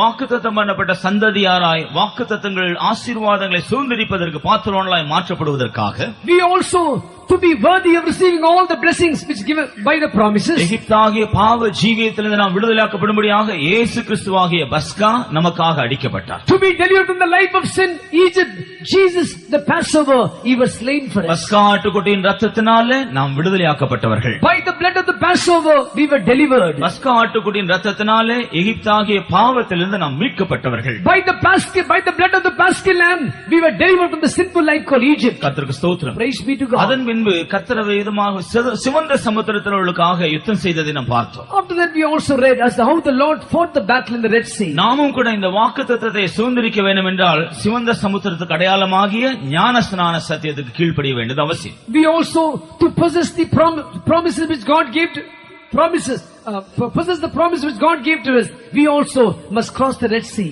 சரியா ஞானஸ்நான சத்தியத்துக்கு நாம் கீழ்ப்படிய வேண்டும். truly was obeyed the true baptism. ஏனென்றால் அவர் சிவந்த சமுத்திரத்தை கடந்தது நாம் தண்ணீர் ஞானஸ்நானத்துக்கு கீழ்ப்படிவதற்கு அடையாளமா இருக்கிறது. because they crossing the Red Sea is a shadow for us to obey the baptism. நாம் இதை குறித்து கடந்த 2 நாட்களில் கேள்விப்பட்டோம். for the past 2 days we heard about this. அடுத்தபடியாக அவர்கள் சீனாய் மலை அடிவாரத்தில் வந்தார்கள். nextly they came to the foot of Mount Sinai. அங்கே தேவன் அக்கினிமயமாக அவர்கள் மத்தியில் இறங்கினார். there the Lord descended in fire. தேவன் அவர்களோடு பேசினார். the Lord spoke to them. அக்கினியின் நடுவிலிருந்து அவர்கள் கர்த்தருடைய சத்தத்தை கேட்டார்கள். in the midst of fire they heard the voice of God. அக்கினியின் நடுவிலிருந்து அவர்கள் பிரமாணங்களை பெற்றுக்கொண்டார்கள். in the midst of fire they got the command laws of God. கர்த்தருக்கு ஸ்தோத்திரம். praise be to God. நாமும் கூட அதே அனுபவத்தை ஆவிக்குரிய பிரகாரமாய் பெற்றுக்கொள்ள வேண்டும். we also spiritually must get these experiences. நாம் சரியான ரட்சிப்பின் அனுபவத்திற்கு பிறகு after getting a true experience of சத்தியத்துக்கு கீழ்ப்படிந்தால், you obey the waters of baptism, அடுத்த அனுபவமாகிய பரிசுத்த ஆவியினால் தேவன் நம்மை அபிஷேகம் பண்ணுகிறார். the next experience God will fill you with the anointing of the Holy Ghost. கர்த்தருக்கு ஸ்தோத்திரம். praise be to God. பரிசுத்த ஆவியின் அபிஷேகத்தை நாம் பெற்றுக்கொள்ளும் பொழுதுதான் இந்த பிரமாணங்களை கர்த்தர் நம்முடைய இருதயங்களில் எழுதுகிறதாக நாம் வேதத்தில் படிக்கிறோம். only when you receive the anointing of the Holy Ghost,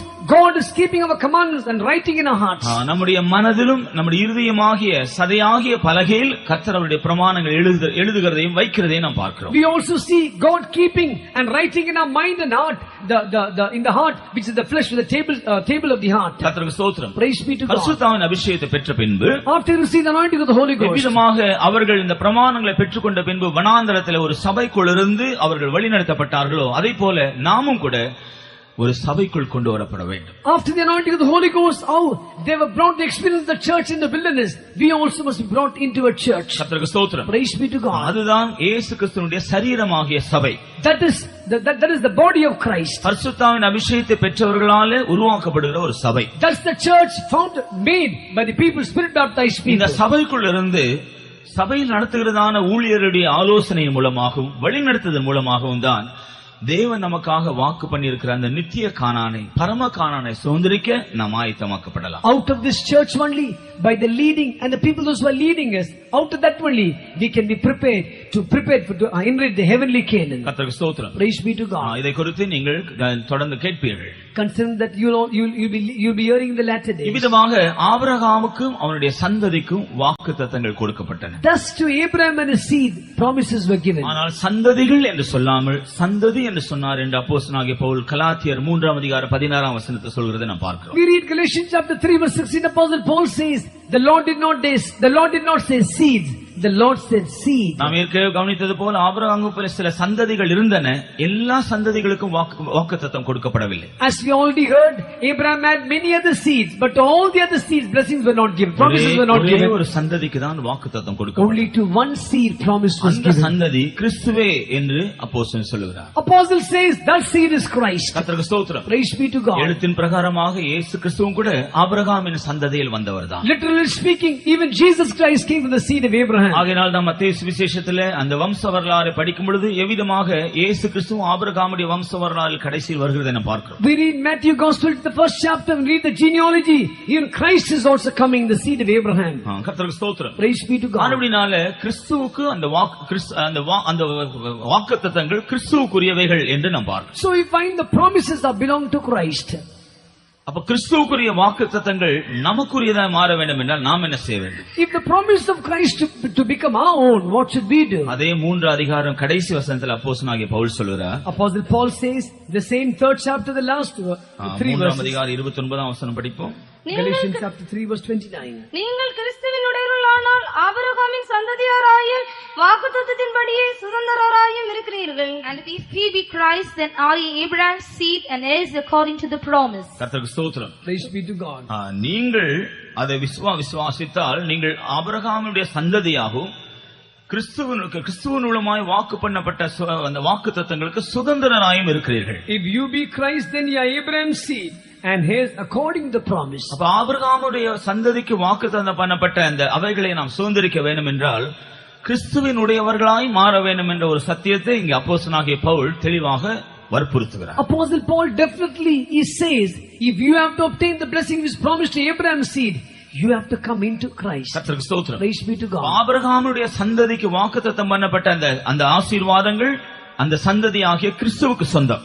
All the blessings promised to Abraham's seed, it belongs to Christ. அந்த கிறிஸ்துவுக்கு சொல்லப்பட்டிருக்கிற வாக்குத்தத்தங்களை நாம் சுதந்திரிக்க வேண்டும் என்றால் நாம் கிறிஸ்துவினுடையவர்களாய் மாற வேண்டும் என்று அப்போஸ்தலன் சொல்கிறார். Apostle says we have to inherit the blessings of Christ. We must come to Christ. அப்படி என்றால் நாம் கிறிஸ்துவினுடையவர்களாய் இருக்கிறோமா இல்லையா என்கிறதை நாம் அறிந்து கொள்ள வேண்டும். If that be so, we must understand whether we belong to Christ or not. வேத வசனத்தை கேட்கும் பொழுதுதானே நாம் நம்முடைய ஜீவியத்தை சற்று ஆராய்ந்து பார்ப்போம். As we are hearing the word of God, for some time let us examine our lives. நாம் யாருக்கு சொந்தமானவர்களாய் இருக்கிறோம்? To whom do we belong? இந்த உலகத்திற்கு சொந்தக்காரராய் இருக்கிறோமா? Do you belong to this world? அல்லது பாவத்திற்கு சொந்தமா இருக்கிறோமா? Or do you belong to the sinful life? பிசாசுக்கு சொந்தமா இருக்கிறோமா? Or do you belong to devil? அல்லது உலக பிரகாரமான மேன்மை, பெயர், புகழ், செல்வாக்கு இவைகளுக்கு சொந்தமானவர்களாய் இருக்கிறோமா? Or do you belong to the fame, the fame, name and wealth and riches of the world? உலக பிரகாரமான மாயான காரியங்களுக்கு நாம் சொந்தமா இருக்கிறோமா? Or do you belong to the vanities of the world? இயேசு கிறிஸ்து இந்த பூமியில் இருந்த பொழுது உலகத்தின் அதிபதியாகிய பிசாசு அவரிடத்தில் வந்தான். When the Lord Jesus Christ was on this earth, the prince of the world came to him. இயேசு சொன்னார், இந்த உலகத்தின் அதிபதி என்னிடத்தில் வருகிறான், அவனுக்கு என்னிடத்தில் ஒன்றும் இல்லை. The Lord Jesus said, prince of the world, come to me and I have nothing in him. நாமும் கிறிஸ்துவினுடையவர்களாய் காணப்பட வேண்டும் என்றால் வேற எந்த காரியங்களும் நம்மை உரிமை பாராட்ட முடியாத ஒரு அனுபவத்திற்கு வர வேண்டும். If we also must become Christ, we must come to such a place that those things does not come to us. கர்த்தருக்கு ஸ்தோத்திரம். Praise be to God. ஆனபடியால் நாம் கிறிஸ்துவின் உடையவர்களை பற்றிய பல விசேஷமான அனுபவங்களை குறித்து அப்போஸ்தலனாகிய பவுல் சொல்கிறார். Apostle speaks about certain special precious things of people, those who pertain to Christ. ரோமர் 8 அதிகாரம் 9 வசனத்தை நாம் படிக்கிறோம். When we read Romans chapter 8 verse 9, கிறிஸ்துவின் உடையவன் அவருடைய ஆவியை உடையவனாக இருக்கிறான். they that belong to Christ, he has got his spirit. கர்த்தருக்கு ஸ்தோத்திரம். Praise be to God. கிறிஸ்துவின் ஆவி இல்லாதவன் அவருடையவன் அல்ல என்று அந்த வசனத்தின் கடைசியில் நாம் படிக்கிறோம். In the last portion of the verse it says, if any man have not the spirit of Christ, he is none of அப்ப his. ஒருவன் கிறிஸ்துவின் உடையவனாய் இருந்தால் அவன் கிறிஸ்துவின் ஆவியை உடையவனாய் இருக்க வேண்டும். If a person belong to Christ, he must have the spirit of Christ. கர்த்தருக்கு ஸ்தோத்திரம். Praise be to God. கிறிஸ்துவின் ஆவி என்று சொல்லும் பொழுது முதலாவதாக அது கீழ்ப்படிதலை தான் காண்பிக்கும். Spirit of Christ first of all speaks about obedience. கர்த்தராகிய இயேசு கிறிஸ்து பிதாவுக்கு சமமா இருந்தார். The Lord Jesus Christ was equal to God. ஆனால் விழுந்து போன மனுஷனை மீட்கும்படியாக தேவனுடைய ஆலோசனை செய்த பொழுது அதற்கு தன்னை கீழ்ப்படிந்து அவர் வந்தார். But when the counsel was given to redeem the fallen man, he obeyed and came down. அவர் இந்த உலகத்தில் வந்த நாள் முதல் மரண பரியந்தம் கீழ்ப்படிந்தவராகவே இருந்தார் என்று நாம் படிக்கிறோம். From the time he came to this earth till his death, he was obedient unto death. நாமும் கூட சரியான கீழ்ப்படிதின் ஆவி உள்ளவர்களாய் இருப்போம் என்றால் கிறிஸ்துவினுடையவர்களாய் இருக்கிறோம். We also, if we truly have the spirit of obedience, we belong to Christ. கர்த்தருக்கு ஸ்தோத்திரம். Praise be to God. அப்படி என்றால் நாம் முதலாவது தேவனுடைய ஆலோசனைக்கு கீழ்ப்படிய வேண்டும். If that be so, first of all, we must obey first of all to the counsel of God. தேவனுடைய சித்தத்திற்கு கீழ்ப்படிய We வேண்டும். must obey to the will of God. தேவனுடைய சத்தியத்திற்கு கீழ்ப்படிய We must வேண்டும். obey to the truth of God. தேவனுடைய வழிநடத்துதலுக்கு கீழ்ப்படிய We வேண்டும். must obey to the leading of God. தேவன் நமக்கு வெளிப்படுத்துகிற எல்லா காரியங்களுக்கும் நாம் கீழ்ப்படிய We வேண்டும். must obey to all the things what the Lord is revealing to us. தேவனுக்கு அடுத்த சகல காரியங்களில் நாம் கீழ்ப்படிதல் உள்ளவர்களாய் மாறும் பொழுதுதான் நாம் கிறிஸ்துவினுடையவர்களாய் மாறுகிறோம். When we become people obeying all the things pertaining to God, then we belong to Christ. அப்பொழுதுதான் அந்த வாக்குத்தத்தங்களுக்கு சுதந்திரவாளிகளாய் நாம் மாற முடியும். Only then we can become heirs of His promise. கர்த்தருக்கு ஸ்தோத்திரம். Praise be to God. ஆனபடியால இன்னும் ஆண்டவராக இயேசு கிறிஸ்துவை சொந்த ரட்சகராக ஏற்றுக்கொண்டு ரட்சிப்பின் அனுபவத்தை பெறாத யாராக இங்கு இருப்பீர்கள் என்றால், If anyone is there still after coming to the knowledge of the Lord Jesus Christ, you're not accepting the Jesus as a personal savior, இன்றைக்கே நீங்கள் கர்த்தராக இயேசு கிறிஸ்துவுடைய சொந்த ரட்சகராக ஏற்றுக்கொள்ள வேண்டும். tonight you must accept the Lord Jesus Christ as your personal savior. ஏனென்றால் நாம் ரட்சிக்கப்படும்படியாக இயேசு கிறிஸ்துவின் நாமமே இல்லாமல் வேறொரு நாமம் கட்டளையிடப்படவில்லை. Because for us to be saved, no other name was declared except the name of Jesus. ஆனபடியால இயேசு கிறிஸ்துவின் நாமத்தினால் உண்டாகிற ரட்சிப்பை நாம் பெற்றுக்கொள்ள வேண்டும். So we must receive the salvation in the name of Jesus. கர்த்தருக்கு ஸ்தோத்திரம். Praise be to God. நாம் ஆண்டவராக இயேசு கிறிஸ்துவின் மூலமாக இருக்கிற அந்த ரட்சிப்பை பெற்றுக்கொள்ளும் பொழுது நம்முடைய ஜீவியத்தில் பல ஆவிக்குரிய ஆசீர்வாதங்களை நாம் பெற்றுக்கொள்கிறோம். When we receive the blessing, when you receive the salvation in the name of Jesus, we receive certain blessings. கர்த்தருக்கு ஸ்தோத்திரம். Praise be to God. தேவன் அறியாத ஒரு மனுஷன் பாவியா இருக்கிறான். A person never knew God is a sinner. வேதத்தை அல்லது சுவிசேஷத்தை பற்றி அறிவுதான் அவனுடைய பாவத்தை குறித்த உணர்வை அவனுக்கு வெளிப்படுத்துகிறது. Only the gospel only brings him the conviction of sin. தன்னுடைய பாவத்தை குறித்து உணர்ந்த மனுஷன் அதற்காக மனசாப்பட்டு அதற்காக கர்த்தருடைய சந்நிதியில் தன்னை தாழ்த்த வேண்டும். A person who is convicted of the sin, first of all he must humble himself. He must repent in God's presence. இருக்கிற வண்ணமாக தன்னை கர்த்தருக்கு அர்ப்பணிக்க வேண்டும். As he is, he must surrender himself to God. தான் செய்த பாவங்களை எல்லாம் இருக்கிற வண்ணமாக தேவ சமூகத்தில் அறிக்கை செய்ய வேண்டும். As he is, he must confess all the shortcoming sins what he has committed. அவனுடைய பாவங்களுக்காக கல்வாரி சிலுவையிலே ரத்தம் சிந்தின கர்த்தராகிய இயேசு கிறிஸ்துவின் ரத்தம், the blood of Jesus who shed the blood of Calvary for him. இயேசு கிறிஸ்துவின் ரத்தம் அவனுடைய சகல பாவங்களை நீக்கி அவனை கழுவி அவனை சுத்திகரிக்கும். The blood of Jesus will forgive, will remove all the sins and forgive him and cleanse him completely. கர்த்தருக்கு ஸ்தோத்திரம். Praise be to அவன் God. ரட்சிப்பின் அனுபவத்தை பெற்றுக்கொள்கிறான். He gets the experience of salvation. ரட்சிக்கப்படுகிறதான ஒரு மனுஷன் பெற்றுக்கொள்கிற ஆசீர்வாதங்களை பற்றி படிக்கும் பொழுது, When you read about the blessings what a saved man gets, முதலாவதாக அவன் தேவனுடைய பிள்ளை என்ற அனுபவத்துக்குள்ளே கொண்டு வரப்படுகிறான். first of all he comes to the place where he is called the child of God. பாவியாயிருக்கும் வரையில் தேவனை அறியாதவனாகும் தேவனுக்கும் பரலோக ராஜ்யத்திற்கும் தூரமா இருக்கிற ஒருவன் இயேசு கிறிஸ்துவின் மூலமாக பாவ மன்னிப்பை பெற்று ரட்சிக்கப்படும் பொழுது தேவனுடைய பிள்ளையாய் மாறுகிறான். Till he is a sinner who is an alien and stranger to God.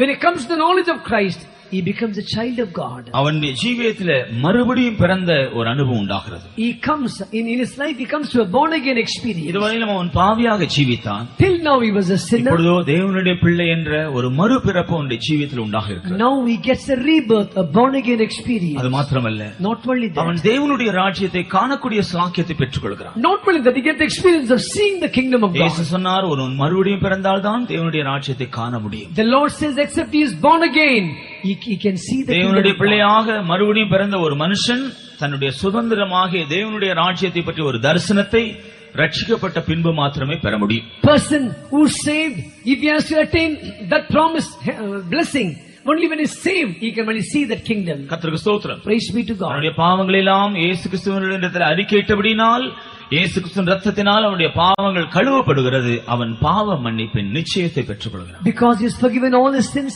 the blood of Jesus forgiving all his sins, he gets the assurance of the forgiveness of sins. அவன் பாவ ஜீவியத்திலிருந்து மீட்கப்படுகிறான். He has been redeemed from the sinful life. கர்த்தருக்கு ஸ்தோத்திரம். Praise be to God. அவனுக்குள் நித்திய ஜீவன் வருகிறது. In him eternal life comes. இருளடைந்த அவனுடைய இருதயத்தில், In the darkened heart, பாவம் நிறைந்திருந்த அவனுடைய இருதயத்தில், the heart filled with sin, இயேசு கிறிஸ்துவின் ரத்தத்தினால் அவனுடைய பாவங்களை அவன் கழுவப்படும் பொழுது அவனுடைய இருதயத்தில், அவனுடைய ஜீவியத்தில் ஒரு நித்திய ஜீவனை பெற்றுக்கொள்கிறான். when he's been cleansed by the blood of Jesus of his sins, he gets an eternal life. அது மாத்திரமல்ல, இயேசு கிறிஸ்துவின் ரத்தத்தினால் அவன் கழுவப்படுகிறது, மன்னிக்கப்படுகிறது மாத்திரமல்ல, தேவனுக்கு முன்பாக அவன் நீதிமானாக மாற்றப்படுகிறான். Not only he has been cleansed and forgiven of his sins, he has been justified before God. கர்த்தருக்கு ஸ்தோத்திரம். Praise be to God. ஆனபடியால் எப்படி இஸ்ரவேல் ஜனங்கள் பஸ்கா ஆட்டுக்குட்டியின் மூலமாக வாக்குத்தத்தத்தை சுதந்தரிக்கும்படி எகிப்தை விட்டு வெளியே வந்தார்களோ, So how the children of Israel to receive the promises that came out of the land of Egypt, நாமும் கூட ஆண்டவராக இயேசு கிறிஸ்துவின் மூலமாய் ரட்சிக்கப்பட்டு பாவத்திலிருந்து வெளியே வந்தால் மாத்திரமே ஆசீர்வாதத்துக்கு சுதந்திரவாளிகளாய் மாற முடியும். we also, unless we come out of the land of Egypt, out of a sin, when we get saved only, we become heirs of the promise. கர்த்தருக்கு ஸ்தோத்திரம். Praise be to God. உடனடியாக அவர்கள் அடுத்த போராட்டத்தை சந்தித்தார்கள் என்று நாம் கவனித்தோம். We find immediately they faced the next அதுதான் battle. பார்வோனும் எகிப்தியரும் அவர்களை பின்தொடர்ந்தது. We find Pharaoh and Egyptians சிவந்த followed them. சமுத்திரத்தில் ஒரு யுத்தம் நடந்தது. A battle in the Red Sea. அந்த யுத்தத்திலே அவர்கள் பயந்து கொண்டிருந்த பார்வோனையும் எகிப்தியரையும் கர்த்தர் அழித்து போட்டார். We find the Lord destroyed Pharaoh and the Egyptian whom they were afraid of. இவ்விதமாகவே நாமும் கூட சிவந்த சமுத்திரத்தின் அனுபவமாகிய ஞானஸ்நான சத்தியத்தை கீழ்ப்படிய வேண்டும் என்று நேற்று நாம் கேட்டோம். Yesterday we heard we also must obey to the waters the baptism of this experience. ஞானஸ்நான சத்தியத்துக்கு கீழ்ப்படிவதனாலும் கூட நமக்கு अनेक ஆசீர்வாதங்கள் உண்டு. Even by obeying the baptism we got many blessings. நாம் நேற்று கேட்டது போல பல ஞானஸ்நானங்கள் உண்டு. As we heard yesterday, there are many types of baptism. சரியான ஞானஸ்நானம் என்ன என்கிறதை வேத வசனத்தின் மூலமாய் அறிந்து கொண்டு அதற்கு நாம் கீழ்ப்படிய வேண்டும். But knowing from the word of God what is the true baptism, we must surrender and obey. சில நினைக்கிறது போல ஞானஸ்நானம் என்பது சபையில சேர்ப்பதற்காகவோ அல்லது வேற சில சடங்காச்சாரங்களை நிறைவேற்றுவதற்காக அல்ல. As something, it's not to get membership or some of the things in the church we gather people. கர்த்தருக்கு ஸ்தோத்திரம். Praise be to God. அப்படினால் தான் எதற்காக ஞானஸ்நானம் எடுக்க வேண்டும் என்கிறதை அறிந்து சத்தியத்தை அறிந்து அதற்கு கீழ்ப்படிந்தால் அது நமக்கு ஒரு ஆசீர்வாதத்தை தரும். If you truly know as to why you must take baptism, if you understand the truth, it will be a blessing for you. அப்போஸ்தலனாகிய பவுல் அப்போஸ்தலர் நடவடிக்கைகள் 2 அதிகாரம் 38 வசனத்தில் பாவ மன்னிப்புக்கென்று ஞானஸ்நானம் பெற வேண்டும் என்று சொன்னார். Apostle Peter says in Acts chapter 2 verse 38, for the forgiveness of sins you must take baptism. நம்முடைய பாவ சுபாவங்களிலிருந்து நாம் விடுதலையாக்கப்பட பாவ மன்னிப்பை பெற்றுக்கொள்ள ஞானஸ்நானம் அவசியம். To be delivered from the nature of sin, to receive forgiveness, we need baptism. அனனியா சவுலுக்கு ஞானஸ்நானம் கொடுக்கும் பொழுது சொல்கிறார், நீ எழுந்து ஞானஸ்நானம் பெற்று உன்னுடைய பாவங்கள் போக கழுவப்படு. When Ananias was giving baptism to Paul, he says, you arise to be cleansed of your sin, you be baptized. பாவங்களற அல்லது பாவ சுபாவங்களற நாம் கழுவப்படுவதற்கு ஞானஸ்நானம் அவசியம். To be washed of our sins, to be washed from the nature of our sin, we need baptism. அப்போஸ்தலனாகிய பவுல் ரோம சபைக்கு எழுதும் பொழுது சொல்கிறார், ஞானஸ்நானம் எடுக்கும் பொழுது தேவன் பாவத்தை மாம்சத்திற்குள் ஆக்கினைக்குள்ளாக தீர்க்கிறார். Apostle Paul writing to the Roman church, we see in 6th chapter, when you take baptism, the sin is condemned in the flesh. பாவ சுபாவமானது மாம்சத்திற்குள் ஆக்கினைக்குள்ளாக தீர்க்கப்படுகிறது. The nature of sin has been condemned in the flesh. ஆக்கினைக்குள்ளாக அந்த பாவ சுபாவம் தீர்க்கப்படும் பொழுது அது பலனற்று செயலிழந்து போகிறது. When sin is condemned in the flesh, it's becoming powerless without strength. விதமாக பாவ சுபாவத்தில் நாம் விடுதலையாக்கப்பட்டு தெய்வீக சுபாவத்திற்கு பங்குள்ளவர்களாய் மாற்றப்படலாம். Thus we have been delivered from the nature of sin. We can be partaker of the divine natures. Pentecost நாளில் அப்போஸ்தலனாகிய பேதுரு ஞானஸ்நானத்தை பற்றி சொல்லும் பொழுது பரிசுத்தாவை பெற்றுக்கொள்வதற்காக ஞானஸ்நானம் பெற வேண்டும் என்று சொன்னார். On the day of Pentecost, and Apostle Peter says, to receive the anointing of the Holy Ghost, you must take baptism. கர்த்தராகிய இயேசு கிறிஸ்து ஞானஸ்நானத்தை பற்றி ஒருவன் ஜலத்தினால் மறுபடியும் பிறக்க வேண்டும் என்று சொன்னார். The Lord Jesus Christ comes in baptism. He says, one must be born out of water. ஏன் ஜலத்தினால் பிறக்க வேண்டும்? Why should be born out of water? தேவனுடைய ராஜ்யத்திற்குள் பிரவேசிக்க. To enter the kingdom of God. தேவனுடைய ராஜ்யத்திற்குள் பிரவேசிக்க விரும்புகிறவர்கள் ஜலத்தினால் பிறக்க வேண்டும். உண்மையான ஞானஸ்நானத்துக்கு கீழ்ப்படியத்தான் வேண்டும். They that are going to enter the kingdom of God, they must be born of the water.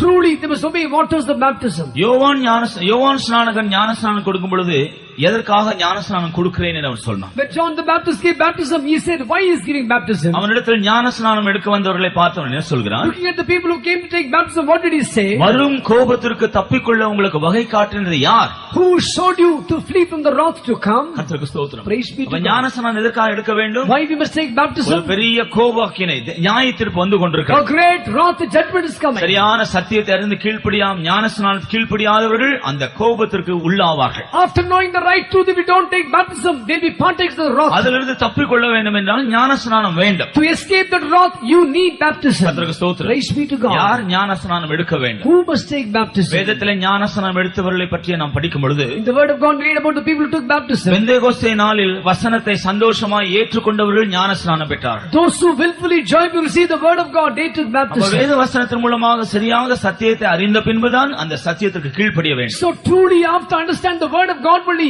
surrendering, you must take இயேசு baptism. சொன்னார், விசுவாசம் உள்ளவனாகி ஞானஸ்நானம் பெற்றவன் ரட்சிக்கப்படுவான். Jesus said, he that believeth and is baptized shall be saved. என்றால் சத்தியத்தை விசுவாசித்து அதனால் உண்டாகிற நன்மையை விசுவாசித்து கீழ்ப்படிக்கிறவர்கள் தான் கீழ்ப்படிக்கூடியவர்கள் தான் ஞானஸ்நானம் பெற வேண்டும். If that be so, believing the truth, believing the goodness of the truth, after knowing the truth, only they must take baptism. நாம் கேட்டது போல அந்த கந்தாகே தேசத்து மந்திரி சத்தியத்தை சுவிசேஷத்தை கேட்டுக்கொண்டிருந்த பொழுது ஞானஸ்நானம் எடுக்கும்படி உணர்த்தப்பட்டான். ஆகவேதான் நான் ஞானஸ்நானம் எடுக்க தடை என்ன என்று கேட்டேன். As we heard yesterday, the Ethiopian eunuch, when he heard the word of God, he was convicted. He says, what is hindering me to take baptism? சத்தியத்தை அறிந்த பின்பு அதற்கு கீழ்ப்படிய வேண்டியது அவசியம் என்கிற உணர்த்தப்படுகிறவர்கள் தான் ஞானஸ்நானம் பெற வேண்டும். They that are convicted after knowing the truth, they only must take baptism. Pentecost நாளில் அப்போஸ்தலனாகிய பவுல் சொன்னார், நீங்கள் மனம் திரும்பி ஒவ்வொருவரும் பாவ மன்னிப்புக்கென்று ஞானஸ்நானம் பெறுங்கள். On the day of Pentecost, Peter says, repent and be baptized. ஒரு சரியான ஒரு மனம் திரும்புதலின் அனுபவம் அல்லது ரட்சிப்பின் அனுபவத்தை பெற்றுக்கொண்ட பின்புதான் ஞானஸ்நானம் பெற வேண்டும். Only after true experience of repentance, you must take baptism. கர்த்தருக்கு ஸ்தோத்திரம். Praise be to God. யோவான் ஸ்நானகன் இடத்துல ஞானஸ்நானம் பெற வந்தவர்கள் என்ன செய்தார்கள்? Those people who came to John the Baptist, what did they do? தங்களுடைய பாவங்களை அறிக்கை செய்து ஞானஸ்நானம் பெற்றார்கள். They confessed their sins and took baptism. தங்களுடைய பாவங்களை எல்லாம் அறிக்கை செய்து ரட்சிப்பின் அனுபவத்தை நிச்சயித்து பெற்றுக்கொண்டவர்களுக்கு தான் ஞானஸ்நானம். To the people those who confess their sins, who got assurance of salvation, for them is baptism. இயேசு கூட அதே விஷயத்தை ஒருவன் மறுபடியும் பிறந்த பின்புதான் ஜலத்தினால் பிறக்க வேண்டும் என்று சொல்கிறார். Jesus also said, after being of water only, must be born of the Spirit. கர்த்தருக்கு ஸ்தோத்திரம். Praise be to God. அப்படினால சத்தியத்தை அறிந்து அதை ஏற்றுக்கொண்டு விசுவாசித்து உணர்த்தப்பட்டு அதற்கு கீழ்ப்படுகிறவர்கள் ஞானஸ்நானம் பெறும்பொழுதுதான் ஞானஸ்நானத்தினால் உண்டான ஆசீர்வாதங்களுக்கு அவர்கள் பாத்திரவான்களாய் மாற முடியும். So knowing the truth, yielding to the truth, understanding the truth, obeying the truth, they only can become partakers of the blessings of baptism. நாம் அப்படி சத்தியத்தை அறிந்து ஞானஸ்நானத்துக்கு கீழ்ப்படியும் பொழுது தேவன் பல ஆசீர்வாதங்களை நமக்கு கொடுக்கிறார். When you know the truth and obey to the waters of baptism, God is giving certain blessings. ரோமர் 6 அதிகாரம் 11 வசனத்தில் அப்போஸ்தலன் சொல்கிறார், Romans chapter 6 verse 11, நாம் Apostle says, பாவத்திற்கு மரித்து தேவனுக்கென்று பிழைக்கிறவர்களாக மாற்றப்படுவதற்கு ஞானஸ்நானம் உதவி செய்கிறது. baptism helping us so that we may die unto sin and be alive unto God. பாவத்திற்கு மரித்து தேவனுக்கென்று பிழைத்திருக்கிறவர்களாக எண்ணிக்கொள்ளுங்கள் என்று ஞானஸ்நானம் பெற்றவர்களை பற்றி அப்போஸ்தலன் சொல்கிறார். Looking at them, Apostle Paul says, reckon ye also dead indeed unto sin and alive unto God. ரோமர் 6 அதிகாரம் 4 வசனத்தில் Romans chapter 6 verse 4. புதிதான ஜீவனுள்ளவர்களாய் நடந்து கொள்ளும்படி பழைய அனுபவங்களெல்லாம் முற்றிலும் வித்தியாசம் வேறுபட்டவர்களாய் ஜீவிப்பதற்கு ஞானஸ்நானம் உதவி செய்கிறது. Putting away all the old life to walk in the newness of life, baptism is helping you. பேதுரு அப்போஸ்தலன் சொல்லும் பொழுது Apostle Peter says, பேதுரு 3:21 ஞானஸ்நான சத்தியத்தின் மூலமாக நாம் ஒரு நல்மன சாட்சியை பெற்றுக்கொண்டு தேவனோடு உடன்படிக்கை செய்கிறோம். 1 Peter chapter 3 verse 21, Apostle Peter says, we get a good conscience through baptism. We make a covenant with the Lord. தேவனிடத்தில் ஒரு நல்மன சாட்சியோடு உடன்படிக்கை செய்கிற அனுபவத்திற்கு ஞானஸ்நானம் நம்மை வழி நடத்துகிறது. Baptism is also preparing us to receive a good conscience, to make a covenant with the Lord. ரோமர் 6:6 நாம் படிக்கும் பொழுது Romans chapter 6 verse 6 we read, நம்முடைய பழைய மனுஷன் சிலுவையில் அறையப்படுகிறது. our old man is crucified, நம்முடைய பாவ சரீரம் ஒழிந்து போகிறது. body of sin is destroyed. பழைய மனுஷனியாகிய பாவ சுபாவமும் பாவ சரீரம் ஒழிந்து போகிறதுனால நாம் ஒரு புதிய ஜீவியம் அல்லது ஒரு ஜெய ஜீவியம் துவங்குவதற்கு ஞானஸ்நானம் நமக்கு உதவி செய்யும். Because the old man and the body of sin is destroyed, we have been prepared for an overcoming life. ஞானஸ்நான சத்தியத்தில் தான் நம்முடைய ஜெய ஜீவியத்தை நாம் துவங்கலாம். In the doctrine of baptism only, truth of baptism only, we can start a victorious life. எகிப்தியரையும் கர்த்தர் சிவந்த சமுத்திரத்திலே அழித்து போட்ட பின்பு அதை பற்றிய பயம் அவர்களுக்கு இஸ்ரவேலருக்கு இல்லாமல் போயிற்று. After the Lord destroyed Pharaoh and his men in the Red Sea, they lost the fear concerning them. ஞானஸ்நான சத்தியத்தில் அந்த வல்லமைகளை எல்லாம் கர்த்தர் அழித்து நமக்கு ஒரு ஜெய ஜீவியத்தை பற்றிய நம்பிக்கையும் தைரியத்தையும் கொடுக்கிறார். The Lord is destroying all these powers and giving us a faith and hope concerning overcoming life. கர்த்தருக்கு ஸ்தோத்திரம். Praise be to God. கலாத்தியர் 3:27-28 நாம் படிக்கும் பொழுது Galatians chapter 3 verse 26 and 27. எல்லாவிதமான வித்தியாசங்கள் நீக்கப்பட்டு விசுவாசத்தினால் தேவ புத்திரராய் ஜீவிக்கக்கூடிய ஒரு மேன்மையான அனுபவத்திற்கு ஞான ஸ்நானத்தின் மூலம் கர்த்தர் நமக்கு உதவி செய்கிறார். All differences are removed. We come to a place where all the differences are removed. We are able to unitedly abide in a place where the உலகத்தில் இருக்கிற அரசாங்கம் பல விதங்கள்ல பல கலவரங்களை எல்லாம் தீர்ப்பதற்கு பிரயாசப்படுகிறார்கள், முடியவில்லை. Today the worldly governments to solve the problems, they are striving but they are not able to do so. மத கலவரம், இன கலவரம், ஜாதி கலவரம், இப்படி பல கலவரங்கள் இந்த நாட்டில் இருக்கு. You find so many troubles of caste, creed and religion. கர்த்தருக்கு ஸ்தோத்திரம். Praise be to God. ஆனால் ஞானஸ்நான சத்தியத்தில் தான் இந்த வித்தியாசங்கள் எல்லாம் நீக்கப்படுவதாக அப்போஸ்தலன் சொல்கிறார். Apostle Paul says we find only in the doctrine of baptism these differences are removed. எல்லாரும் கிறிஸ்து இயேசுக்குள் ஒன்றாக மாற்றப்படுகிறார்கள். All are becoming one in Christ. அவர்கள் விசுவாசத்தினால் தேவனுடைய புத்திரராய் மாற்றப்படுகிறார்கள். By faith they become the sons of God. கிறிஸ்துவை தரித்துக் கொள்கிறவர்களாய் மாறுகிறார்கள். They are putting on Christ. கர்த்தருக்கு ஸ்தோத்திரம். Praise be to God. எல்லா வித்தியாசங்களையும் நீக்கி தேவபுத்திரராய் ஜீவிக்க, ஒரு விசுவாசத்தோடு தேவபுத்திரராய் ஜீவிக்கக்கூடிய அனுபவத்தை ஞான ஸ்நானத்தில் நாம் பெற்றுக்கொள்கிறோம். Such differences are removed and we receive the faith to live as the sons of God. கர்த்தருக்கு ஸ்தோத்திரம். Praise be to ரோமர் God. 6:5 அப்போஸ்தலனாகிய பவுல் சொல்லும் பொழுது, Romans chapter 6 verse 5, நாம் ஞான ஸ்நானம் பெறும் பொழுது அவருடைய மரணத்தின் சாயலில் இணைக்கப்படுகிறோம். when we are taking baptism, we are coming in the likeness of his death. கர்த்தருக்கு ஸ்தோத்திரம். Praise be to God. ஞான ஸ்நானத்திலே இயேசு கிறிஸ்துவின் மரணத்தின் சாயலில் இணைக்கப்படுகிறோம். In baptism we come in the likeness of his death. மரணத்தின் சாயலில் இணைக்கப்பட்டால் தான் நாம் அவருடைய உயிர்த்தெழுதலின் சாயலில் இணைக்கப்பட முடியும். If you are planted to get the likeness of death only, you can come in the likeness of resurrection. எப்படி நாம் அவருடைய உயிர்த்தெழுதலின் சாயலில் இணைக்கப்பட முடியும்? How we can come in the likeness of resurrection? அதற்கு தான் தேவன் நமக்கு பரிசுத்தாவின் அபிஷேகத்தை தருகிறார். That's why the Lord is giving the baptism of the Holy Ghost. அதை குறித்து நாம் சற்று சிந்திக்கிறோம். After some time we can meditate about கர்த்தருக்கு that. ஸ்தோத்திரம். Praise be to God. இவ்விதமாக உயிர்த்தெழுதலின் நம்பிக்கையுடையவர்களாய் நாம் மாற்றப்படுவதற்கு ஞான ஸ்நானம் நமக்கு உதவி செய்யும். To get the hope of resurrection, the baptism is helping us. கர்த்தருக்கு ஸ்தோத்திரம். Praise be to God. இவ்விதமாக இஸ்ரவேல் ஜனங்கள் எவ்விதமாய் சிவந்த சமுத்திரத்தை கடந்த பின் முற்றிலுமாக பார்வோனை பற்றி, எகிப்தை பற்றிய பயமின்றி தங்களுடைய பிரயாணத்தை தொடர்ந்தார்களோ, as the children of Israel went without fear after overcoming Pharaoh and Egyptians, நாமும் கூட பாவத் கிரியைகள், பாவ சுபாவத்தில் விடுதலையாக்கப்பட்ட ஒரு நிச்சயத்தோடும் அந்த விசுவாசத்தோடும் நம்முடைய ஆவிக்குரிய பிரயாணத்தை நாம் துவங்கலாம். We also been destroyed after the nature of sin is destroyed. Boldly we can start our spiritual journey. அடுத்தபடியாக அவர்கள் சீனாய் மலை அடிவாரத்தில் வந்தார்கள். Nextly they came to the foot of Mount Sinai. கர்த்தருக்கு ஸ்தோத்திரம். Praise be to God. Sinai மலை அடிவாரத்தில் வந்த பின்பு கர்த்தர் அவர்கள் நடுவில் வந்து இறங்கினார். When they came to the foot of Mount Sinai, the Lord descended among them. கர்த்தரை தரிசிக்கவும் அவருடைய சத்தத்தை கேட்கவும் அவர்கள் தங்களை பரிசுத்தப்படுத்திக் கொண்டு சீனாய் மலை அடிவாரத்தில் கூடி வந்திருந்தார்கள். They saw them. They were able to see God. They were able to sanctify there in that place. That's why they came to Mount Sinai. நாம் இது பரிசுத்தாவின் அபிஷேகத்தை பெற்றுக்கொள்வதற்கு அடையாளமாக இருக்கிறது. This is a shadow for us to receive the baptism of the Holy Ghost. பரிசுத்தாவை குறித்து நாம் சிந்திக்கும் பொழுது, when you read about the Holy Spirit, அதை குறித்து சில அம்சங்களை நாம் பார்க்கிறோம். we read certain aspects of the Holy Spirit.